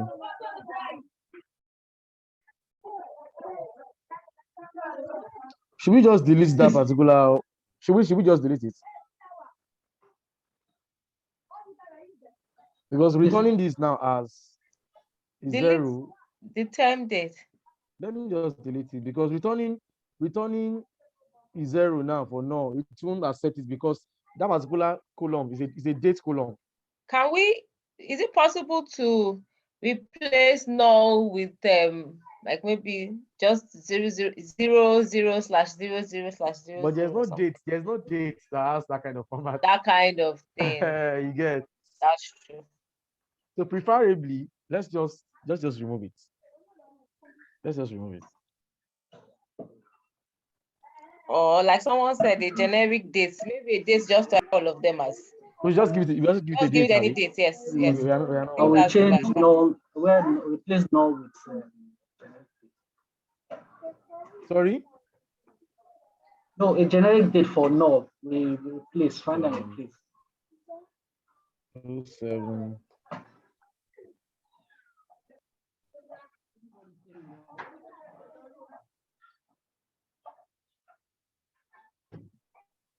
Okay, done. So I've replaced it with 7/9/2009, like you guys suggested.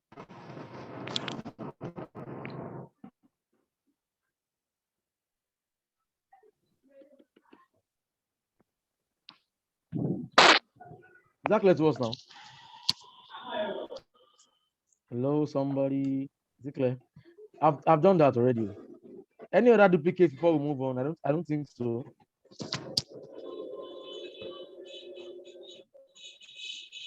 Now. Oh. I think we are fine now. Okay. Now let me tell you the difference between when you go to your close and don't close and apply yet. Let me explain the difference between the three.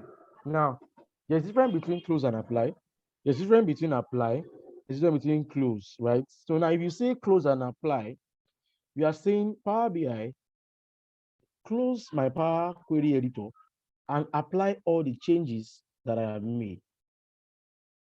Is that clear?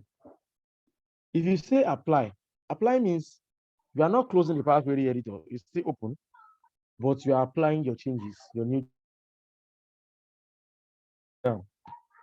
But when you say close, when you click on close, you are saying just close the Power Query Editor.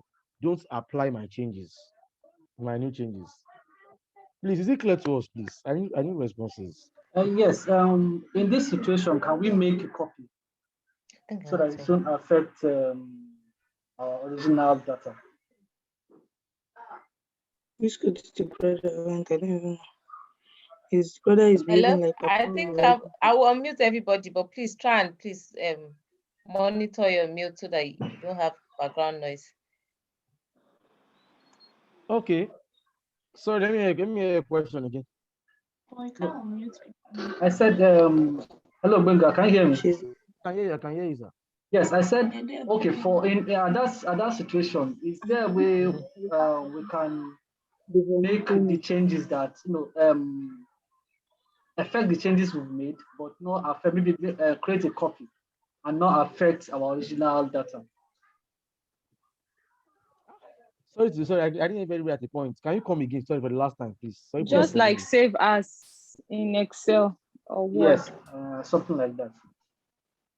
Okay, that you want use the copy. Yes, have a copy. Of course, our original. I'm saying, okay, will it affect our original data? Not at all. Okay, like shouldn't. Yeah, I know. The original. This.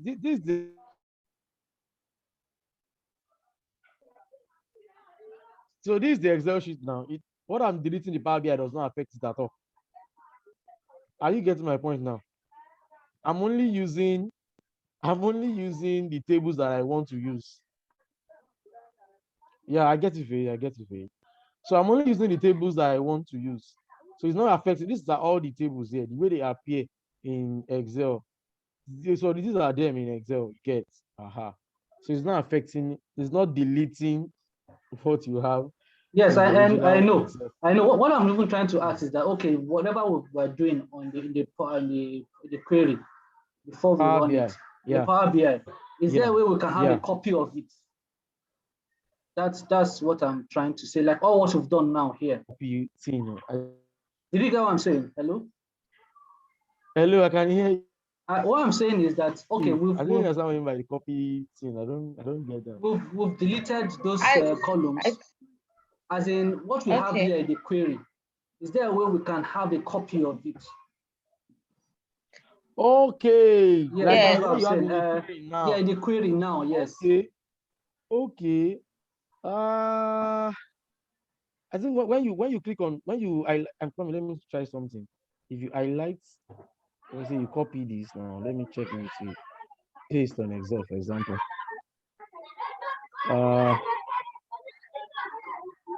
I think what I can say about that is that when you've done all the changes like this, the table you will be having, the table that you import now on your Power BI is the one that is clean, the cleaned one. Okay. So anytime you can go back to Power Query or you can go back to your Power BI and do whatever you want to do. Extract from there. It's embedded and is embedded in that particular Power BI file. The clean table. So it's not you're going to have that table separately somewhere. The only thing you can do is that when we finish importing now, from your data view, you can copy that table and paste it on Excel. Are you getting what I'm saying now? Yes, I do. Can copy, okay, don't worry. I'll show you when we get there. Okay. So now we are done. Somebody is telling me we have some null value. Where exactly? I think in employees from column 252. Somebody asked me if you save all your corrections, can it still be deleted? Yes, now you can go back to Power Query anytime. So far you have changes to make, you can go back anytime to go and make your changes. More values from column 252. Let's go there quickly, please. From employees, I guess, Abby? I believe so. Okay, column 252. Mm-hmm. It's not that is not an add thing. Just remove rows, remove blank rows. Then you have exactly all the ones that have information. Oh, it's not still highlighting. I'm coming.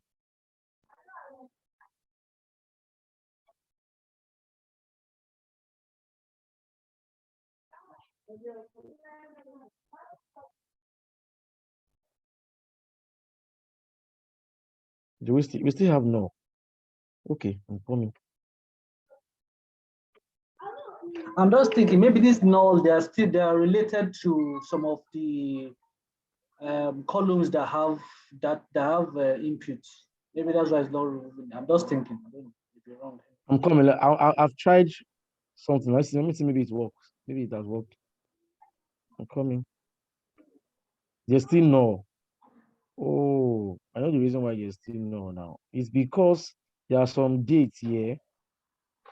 Okay, I'm coming. Let me try something.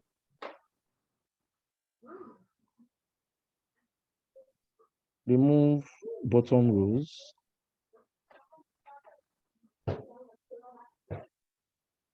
So how many rows do we have in this thing altogether?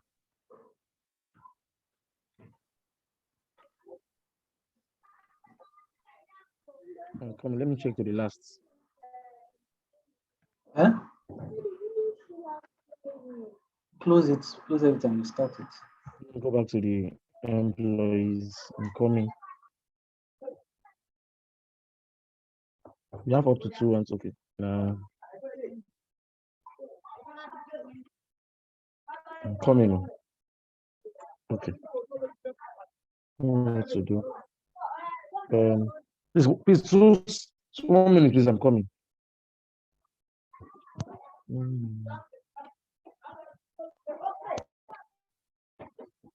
I think it's because this thing is not in the table.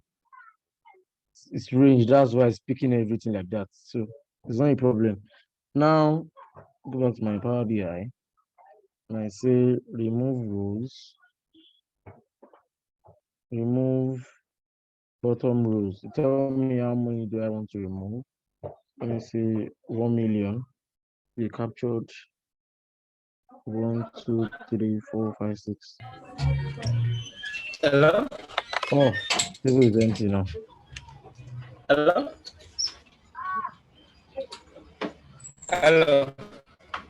Hello, sir. Hello, if you have a question, please raise your hand, please. Everyone mute except Wenga, please, and the host. Yeah, I muted him. He had a question. I'm actually okay. Yes, it's a suggestion actually. So the row thing, can we is a filtering, I think is a filtering issue. We can use the filter at the top to filter out the null on the row ID, because the row ID is the primary key. So anything that doesn't have a value in row ID shouldn't be there. So we can just filter out the null. Yes, that null. Just unselect the null, that's all. No, just the null alone. Exactly. So that should solve most of the problem. Thank you.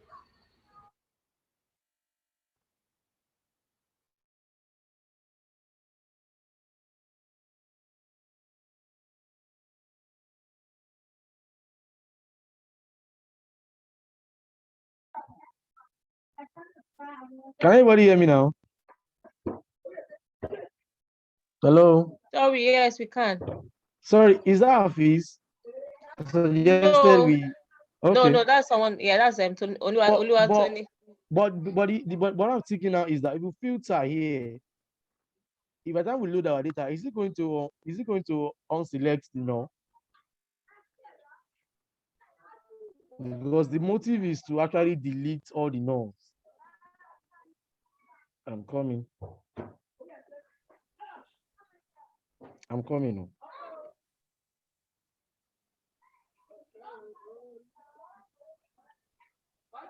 I want us to delete the null. I'm coming. Okay. Let me remove rows. Bottom rows. Let's try the last 300 first. Let's see. Try 241. That's what I used, and it removed everything. You used 241, Abby. Yes, it's 241. Okay, let's remove 241 then.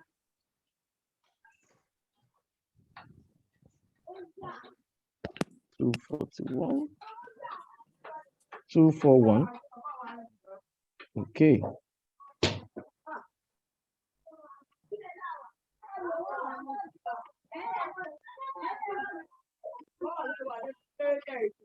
Oh, good. I think 241. 241 is okay. 241 is okay.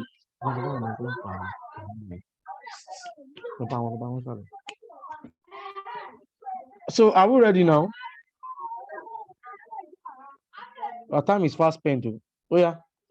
Let's close and apply. I think we get a difference now between the three.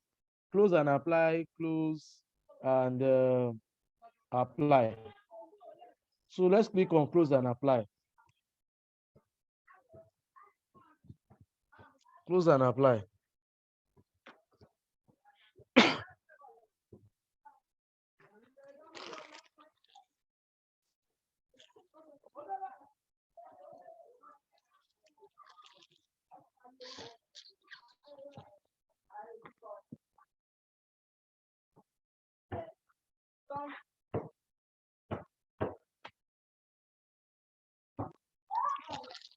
Okay, good. So now you are seeing somebody saying something. Titi.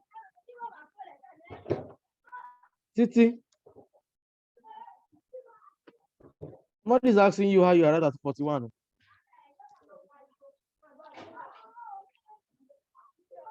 I guess should have counted it. Okay, you will have just counted it. No problem. Oh, my guy is saying that anything you filter actually, so that means the filtering will work. Well, good. There were 492 rows and okay. 252. Like, so if you take off 492 minus 252. Okay, now this is our report view. This is our data view. You see all your tables in data view. So, for example, let's go to our fact table, which is the employees.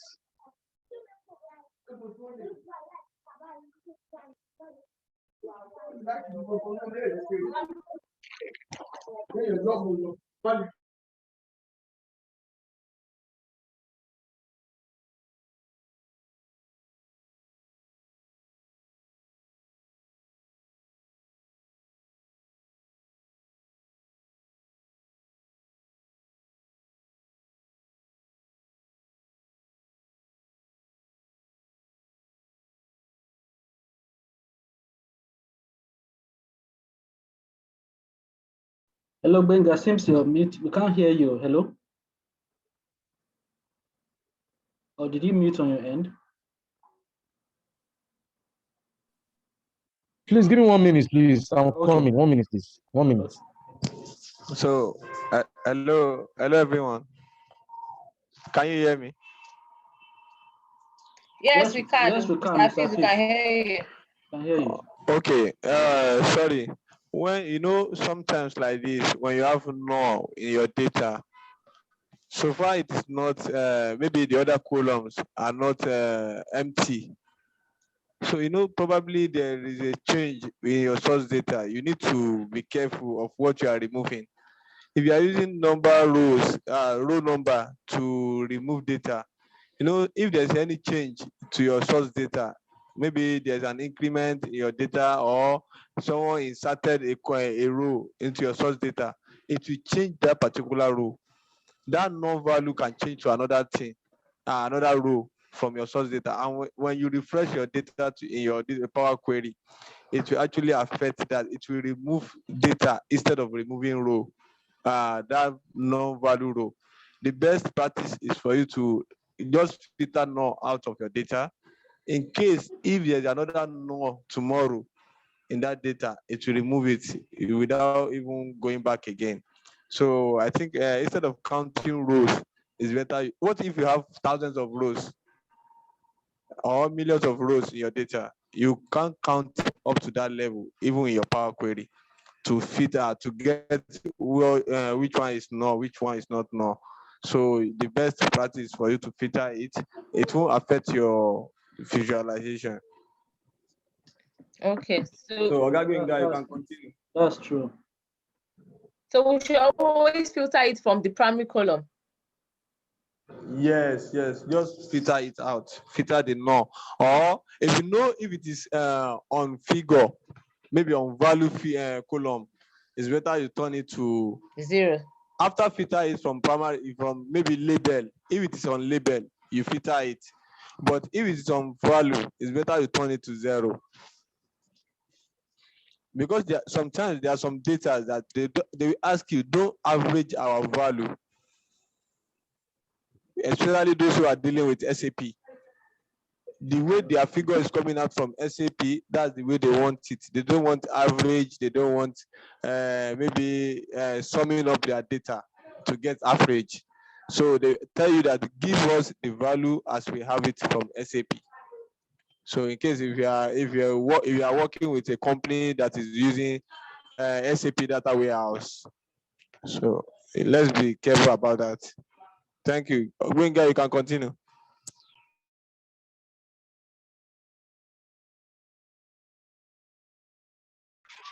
Hello, can everybody hear me now? Yes, we can. Okay, I'm coming, sorry.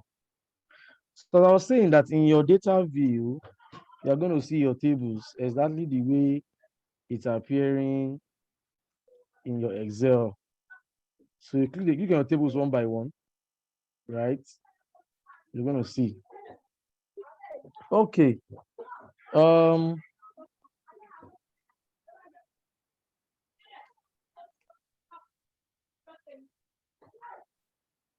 I want us to do something.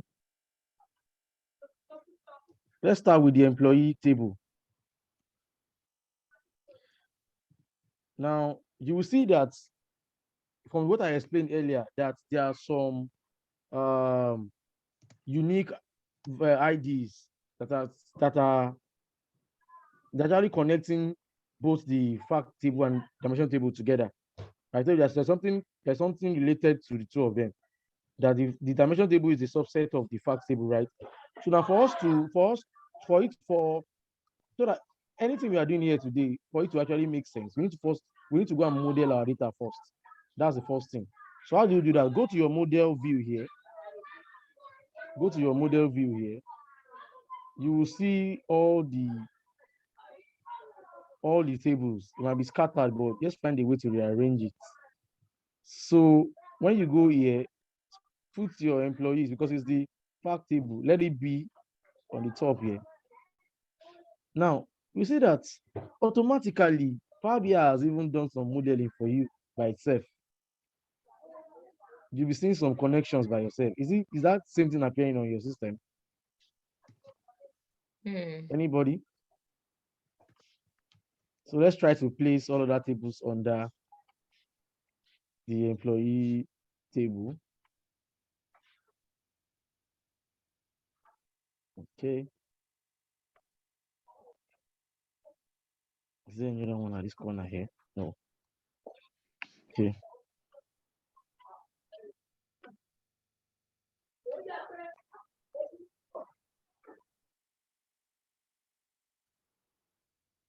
Okay.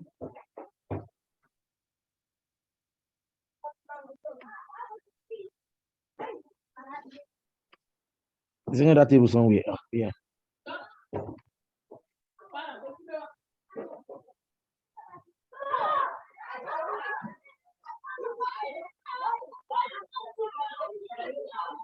Is there any other table somewhere? Okay.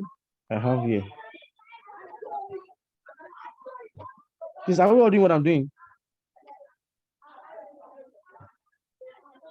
Hello?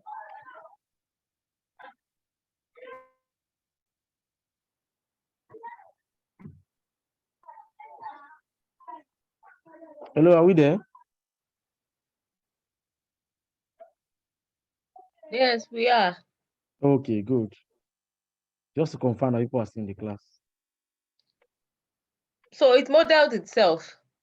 It modeled itself, yes. But we need to check through. Maybe there are some that does not model by itself. So that we can do that ourselves. Let me bring this one down here. Is there a particular way? Is there a particular way it must be arranged? It's not like it's a particular way, but for it just to be well structured, so that anybody that sees the analysis can actually understand better. You understand? Okay. If I give the file to you now, you understand. Okay, this is the fact table upstairs here. You get. It's like the baba for everybody. So now let's check through. Department ID. Department ID is one here, and there's another one here. Let's check.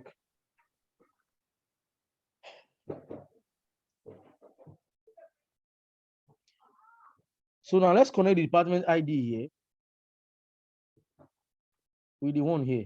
So what you just do is to pick from the first one here and drag it and place it on top of the second one. Now,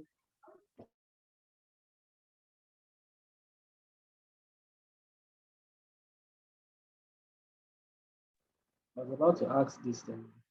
That's what you're doing. How to code relationship.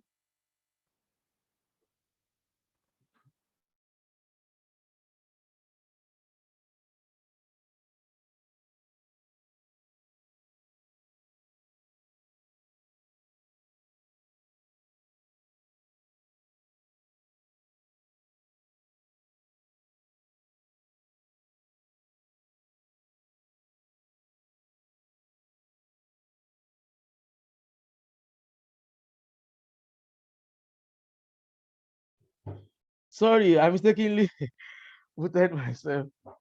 I noticed, no problem. Yeah. So now there are different kind of relationships. There's one to many, and there's many to many. I get to my point now. Now in this situation now we have many to many. Because for example, now you can see department ID in the fact, let me cancel this for science. You can see department ID here. It's also here. Let's see that you can see it's also in the department here too. Yes. So that's many to many relationship. So that means there are different dimensions table connecting to each other and also connecting to the fact table itself too. Is that clear now? So now you are seeing could department. you repeat that? Sorry. Sorry. Could you repeat? I lost, sorry. Okay. I said there's one to many and there's many to many. Okay. When I say one to many, for example, maybe we only have department ID here, and we have department ID here. That's one to many.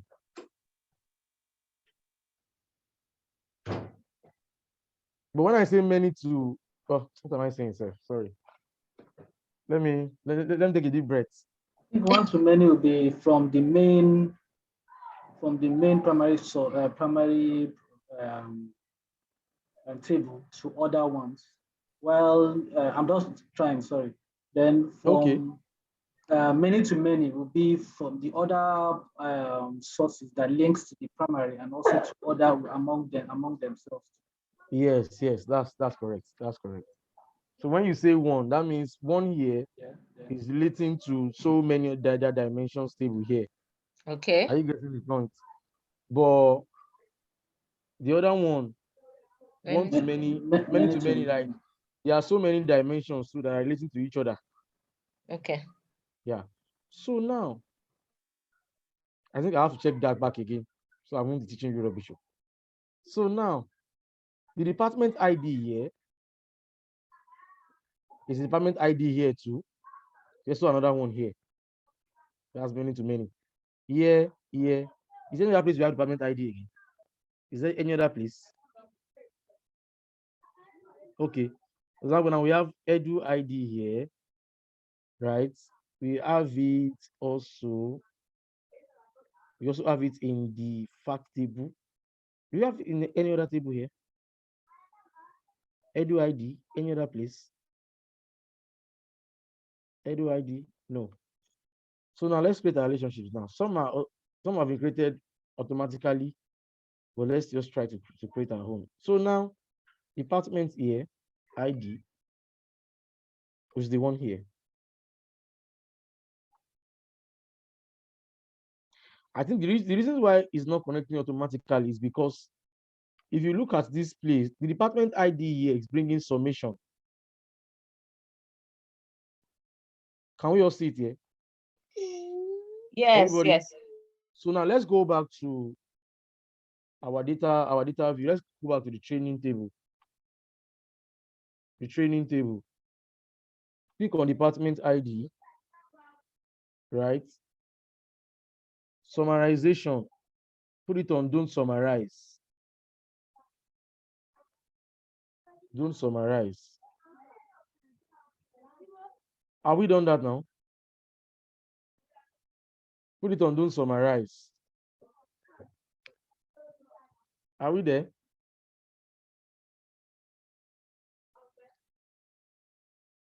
Are we there? Yes, we are. Okay, are we done those? Now let's go back to our modeling now. So you place this on this. Okay, some people are not there. Some people are not here. Yeah, Joshua said it's not. Maybe Oh. Maybe you need you to do that again or something. I'm coming.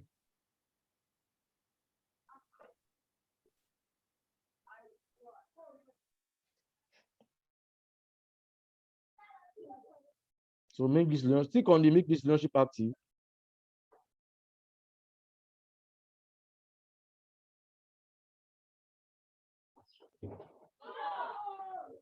Don't worry, uncheck it. If you check it, it's bringing issues. So how do we get the department ID column? How do we get it? Like how? I think how did you get back in there to remove the summarization? Okay, I just went to the table. Let me cancel this. Sorry.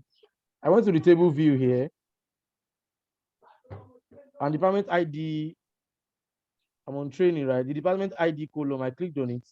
Then I went here on my column tools. I went here and changed it to don't summarize. Because what was there by default is can't. Okay. So click on don't summarize. In training table. I don't think they're going to finish this thing today. Definitely. It's almost 3 hours now. And I have other things to actually do. So let's just do the modeling part before we start the visualization by the next class. Is that okay, host? Yeah, yes. Yeah, I'm sure you even at the next class, you still have to probably go over this again so that, because I think some people are lost, but it's fine. Okay. So now, Have you please, has person done that? I think so.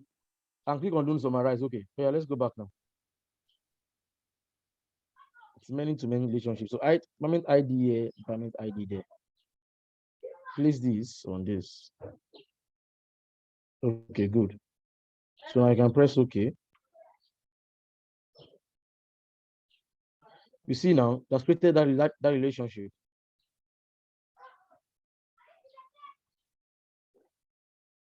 I'm coming.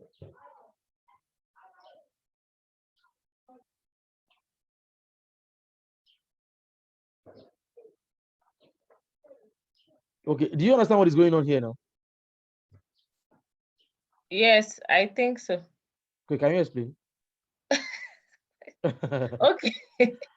Okay, you're actually looking for the similar columns or whatever, or titles in each of the dimension table from the fact table, and you're placing them, you're trying to connect them together. Okay, now let's do something. Let's go to the training and the employee table. Department ID now, we've seen the way it's appearing here, right? It's from 1 to 6, right? Yes. 1 to 7. Good. Let's go to our employee table. Department ID 1 to 7. Okay. But in doing our modeling now, it's creating a kind of an inactive relationship between them. The relationship is two forms. It's either it's active or it's inactive. I'm coming. Please tell Hafiz to come on board. Hafiz. Okay. Yeah, miss him.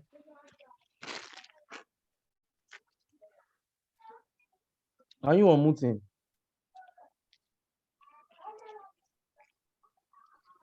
Hi. Hello, Benga. Yeah, Mr. Hafiz. Yeah. I want people to get here. So I want you to come in. I created a relationship between department ID here and the one here. So it's giving me a kind of an inactive relationship. Maybe you can tell us why. Date of birth, right? No, department ID. This is the department ID. Yes. Yeah, I'm seeing two relationship there, Abi. No, department ID here and this one here. You know, the other ones are showing line, like the normal line. See the employee ID now. Yeah, you can. But this one is kind of dotted. I'm thinking maybe you should delete those relationships first and recreate them. I think this one is automatic, right? There's the reason why I actually want Hafiz to come in, because I want people to understand this thing, because sometimes Powerbi can just create it anyhow based on the way Powerbi is. Yes. You understand? So preferably you delete all the relationships and you start doing your own yourself. Is that clear to everybody now? Is that clear to us all? Since you know your tables, you understand the tables, so you should know how to connect them to each other. This one now, what I'm seeing here, even by the time you want to do something like head count on this data now, you have to do another table, like a calendar table. A calendar table, exactly. So preferably you delete all those relationships first, then create your own. Exactly. You can take your employee details to the center and connect other tables to it. Exactly. Okay, so now everybody, let's delete all the relationship that is there. So you click on the relationship, you right click on it, and you press delete. Are you sure you want to delete? Sorry, Benga. Yes, before sir. You proceed. Yes, sorry, who helped us to record our video the other time? I think people are complaining about it. Please, let's be careful while recording. There are some other people are hearing some other background noise and some other things there. Please, let's be careful, because we are uploading this video to YouTube. Someone just called me there's one of our video that they can't even, everything went blank for over 30 minutes and it wasn't okay. Okay. Okay. I think Kazim is asking how long can the Zoom video take? So because he's recording it and so that it doesn't Is he recording it personally by himself? No, he's recording it here on Zoom, as in he's the one in charge of. I don't know the Zoom what's it called package that you guys are on. If it is Zoom Pro, I think you can record for a number of hours and you can have a lot of participants. I don't know. Yes, I think they are using Pro. Okay. If they are using Pro, then they should not be driven to the number of hours. Okay. They should not be. Yeah. But you know, the since it's the one recording, his screen must be on, right? Oh, at all times. So it must not. I think it must not navigate to other places and so since he's recording his screen. Okay. Yeah. Okay. All right, continue.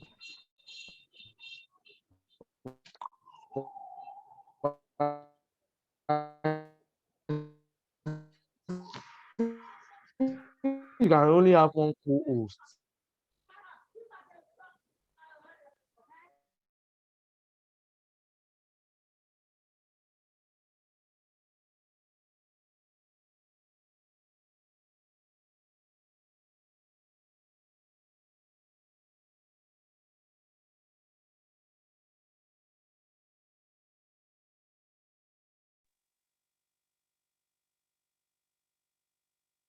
Hello. Hello. I think Mr. Gbenga has gone off. Yeah, I think he has. Okay, maybe he's back on now. Okay. Hello, everyone. Sorry. Yes. My network. Oh, sorry. Okay. Let me share my screen. Can you see my screen now? So yes. Let's delete all the relationships that are there before. That were created automatically. So I can recreate our own ourselves to get. So there won't be any issue of complications. Okay. So just delete as many as possible that you can delete.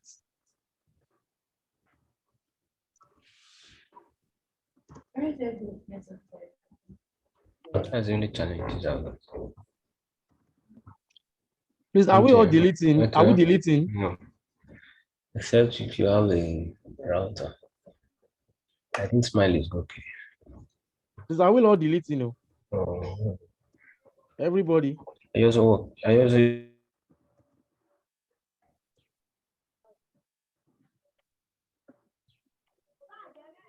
Hello. Are we all deleting, please?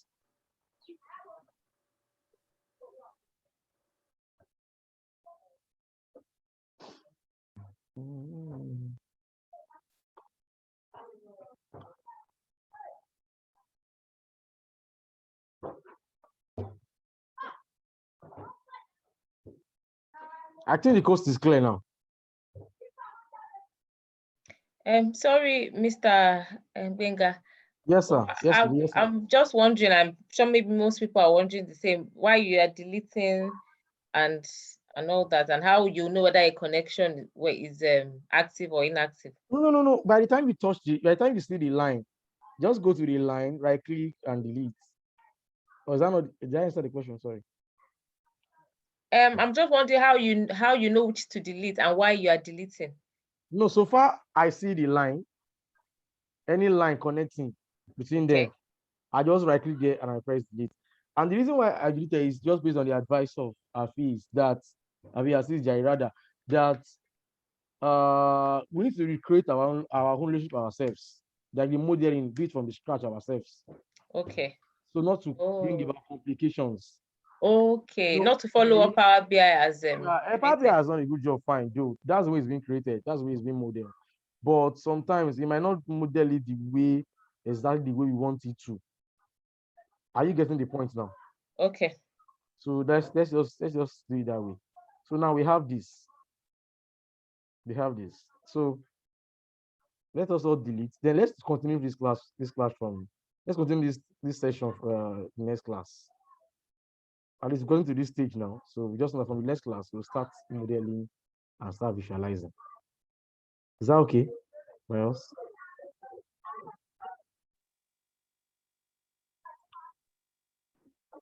Hello, host. You're not saying anything. Yes, Okay. yes. Okay, we have like 8 minutes to 3. Maybe we can take 5 minutes to Yeah, of answer course, questions. questions, Then then definitely. If it's done. by 3 o'clock we round up the stuff. Okay, no, Yes. that's fine. So please let me know your consensus. Should we continue tomorrow after church? Okay. Or you want us to be next week? Okay. But if I were everybody, I will have picked tomorrow because. Yeah, well, actually, we are going to reach a consensus on or maybe after we'll just wait behind and just agree. Say it's just better. Let's just ask questions now, please. I know someone had a question for Mr. Hafiz.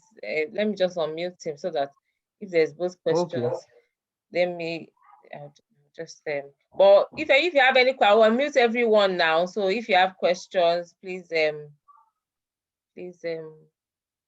ask.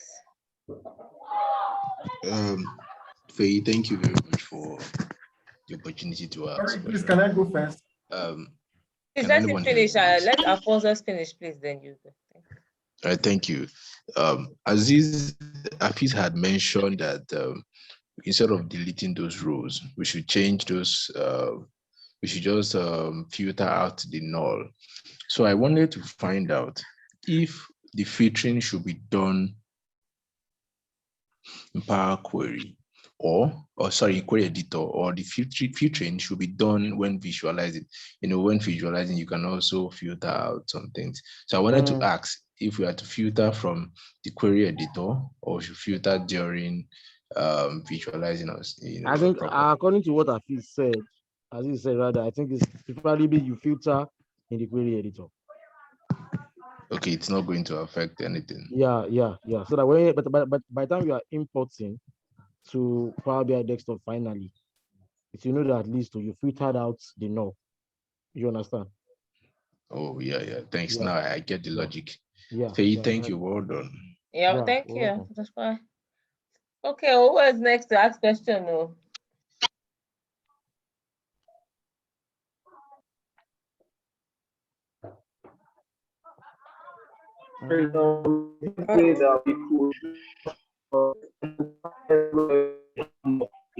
Spreadsheet.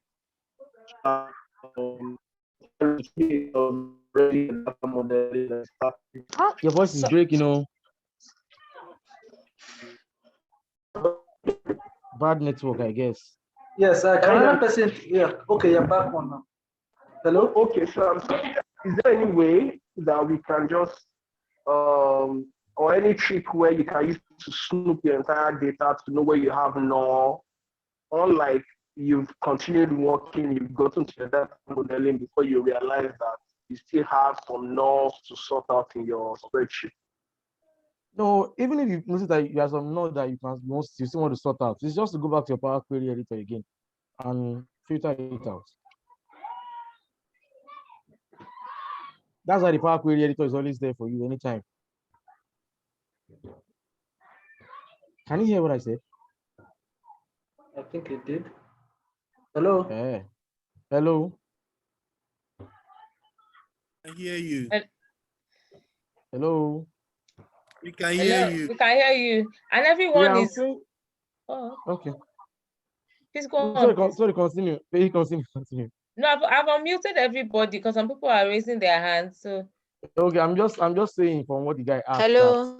He can go back to the Power Query Editor anytime he wants to make. If he discovers anything that is not tolerable, he can go back. Hello. Hello, I'm here. Hello. Okay, I have a question, and the question is there a way you can highlight all the relationship you want to delete and delete it at once? Because all the tables, they appear scattered and it takes time when you have plenty tables connected to one another. So you want to, I don't know if there's a way you can highlight all the table and then delete the relationship. I'm a lazy type though. Okay. I don't think so. Sincerely, I don't think so. If I want to delete, I delete one after the other. Well, but it's a good question. I'll find out. Though. There might be a way, but I've not done that before. I've not tried it out before like that. So I'll find out. So I'll write down that question for the next class. So I will Hello? tell you there's a... Sorry, Okay. can you show us how to go back to the query editor? Sorry, to do what, sir? Go back to the remove... query editor, Power Query Editor. To do what, sir, exactly?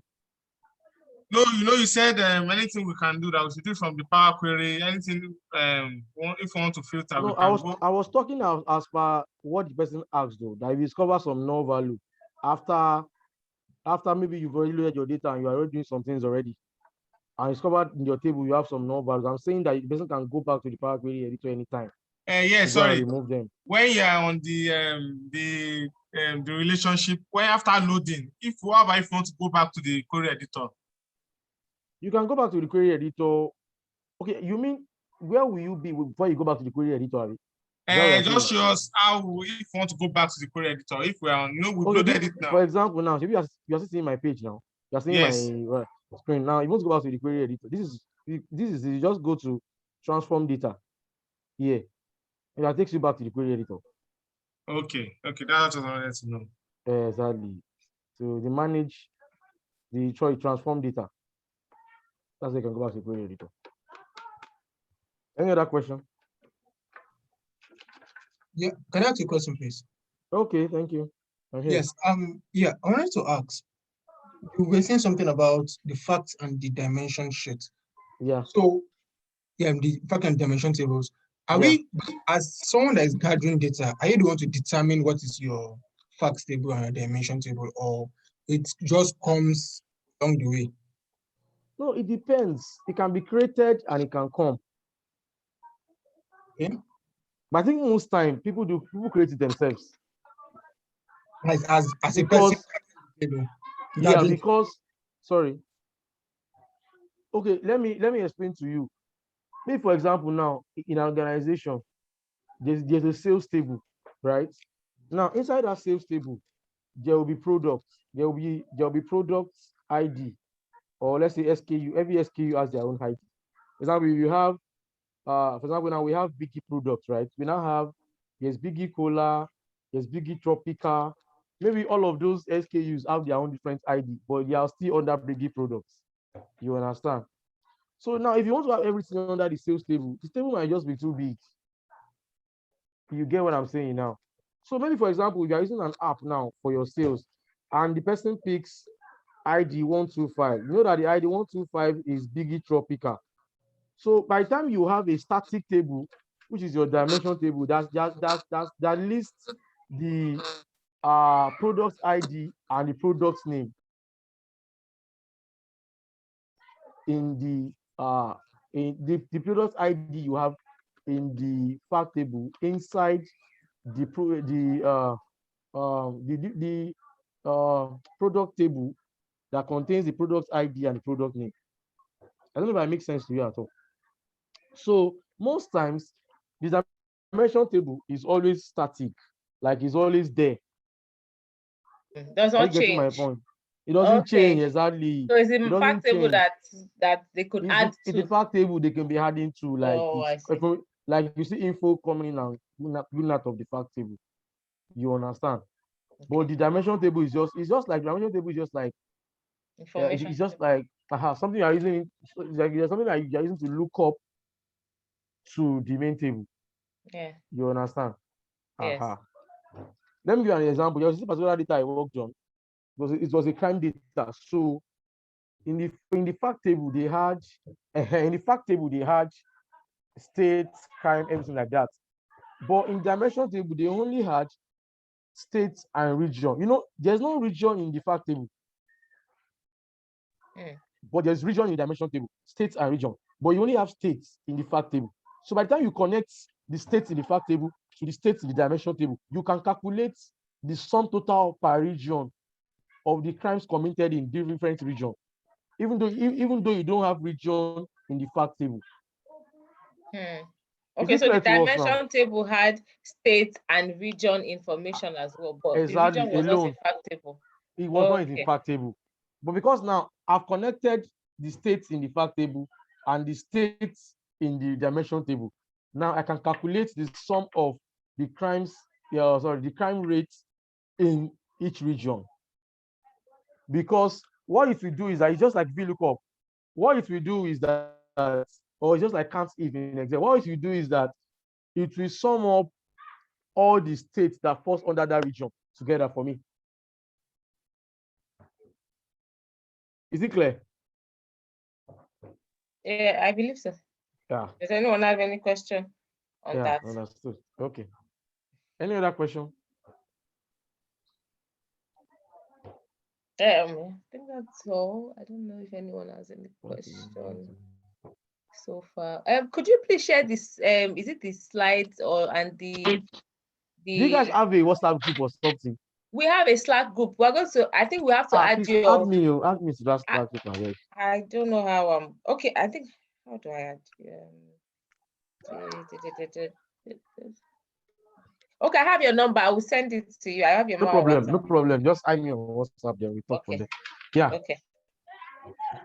Or there's someone. I think someone has sent the link. I don't know. Okay, well, I'll send it to you. Whichever way. Okay, Mr. Hafiz, any final comments before we end the class? I already see you guys next week already. Yes, he will share the slide once he joins the Slack group. Or okay, someone has posted it. Thank you very much, Joshua. Okay. Someone has posted. So, Mr. Agbenga, you can just click on that link and it will take you to our Slack data analytics channel. I don't even know your name is Feyi, Abi? Yes, sir. My name is Feyi. Okay. Yes. No problem. So I will let you just get back to me on the whether tomorrow. No, someone has posted it on the groups. Can you just click it? I mean the class. Okay. I mean the class. Oh, the class. Oh, yes. Tomorrow or we just for next week. Okay. So we'll just discuss everyone. Should we just discuss it here?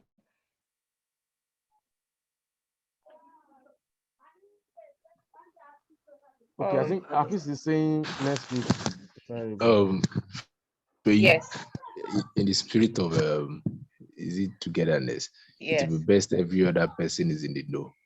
Yes. And if you ask me with all sincerity, all what we did today, we have to really digest it. If you're coming back to class tomorrow again, maybe some of us will have brain fog. It's best to just digest it, ruminate on it, practice, and then get to this point that Benga has taken us to. Then I feel next week is not a bad idea. That's my take. So that everyone can be here. Because I won't really want everyone, some people to go back and watch the recording.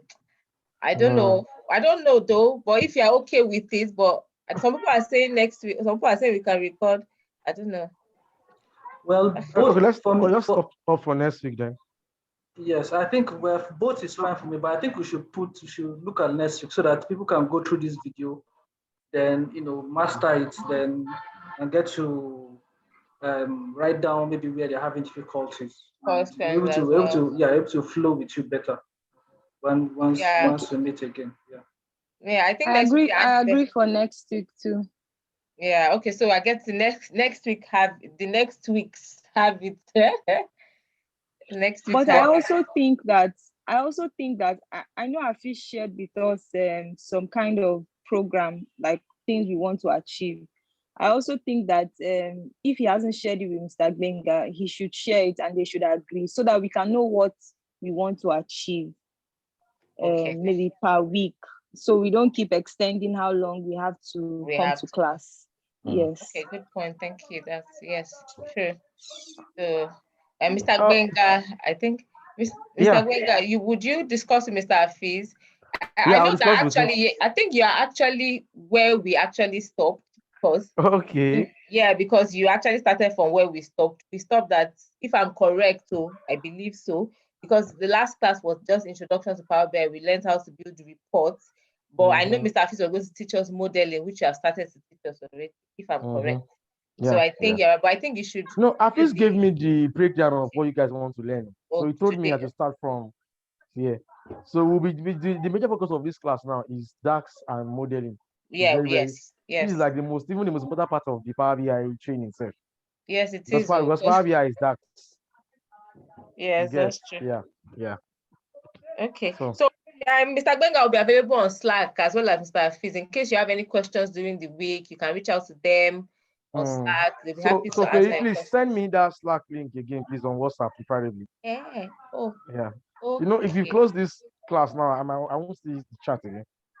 But you're already there, I think. I'm not there. I'm not there yet. I can see your screen that says okay. It's my screen that I just. Yeah. Okay. All right. I will send it again. Okay. Let me see if I can join now. Let me join. Yeah, you should be able to join straight up. I think. Okay. Just. It's just my email that I need now. Yeah. Yeah, I believe so. Yeah. Yes. Okay. Okay, I think I have a Slack account. Don't worry, Sha. Don't worry, Sha. Sha, send it on WhatsApp. Okay, I will. Okay. Yeah. So thank you very much, guys. I'll see you next week. Thank you too very much, sir. Yeah. Thank you, Thank you, everybody. Thanks for listening to a small boy like me. Thank you, Mr. Benga. Thank you. Yeah. So I'm about to end the class. So do we have anything? Faye, do you have anything to say? Me, I don't have anything. If anybody has anything, I think we're good. Roland, Mr. Fizz, are we all good? So next week, right? We're not having class tomorrow, so next week, so we can all digest what we learned. Well, please, everybody should try at least to go through the video. Hopefully, the video should be up later today. Everyone should try to go through it tomorrow, then during the week too. Please, what's the YouTube channel to watch this? Twicher, I think. Oh, someone posted. Twitch. I posted. Let me get the link. Don't worry, just send everything to me on WhatsApp. Send everything to me on WhatsApp. Oh, okay. Yeah. Okay. Okay, but we always post it on Slack. Anyway, Slack, so no problem. Yeah. So once you join, you'll be able to see it. Okay, no problem. Okay. Thank you. Yeah, thank you. Okay, I think we can end the class. Please, we should all save our work. We'll save it controversy, please. Which work? Oh, okay. The one we did. Yeah, let's save it. Okay. Are you sending us this file, please, Mr. Benga? I'll send you the slide. Don't worry. Okay, when you get on Slack, you can just. Yeah, I'll send it to you, everybody. Okay, thank you very much. Yeah, so Victor, yes, you have a question, please. Oh.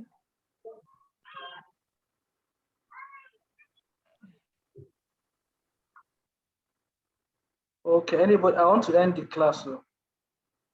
Okay. Yeah. Yes. No, Victor. Or can I end the recording now? Or is there? I think you should end the recording. Is there a way you can cut out all this from the recording? Because nobody needs to hear. Yeah, that's what I was saying that too. Please remove all this. So I don't edit. I send it to Mr. Roland. So he does. Oh, okay. Yeah. Okay. Okay. Okay, so let me just end it now then. Please, let's add ourselves on LinkedIn. Let me see people. Yeah, so let's network.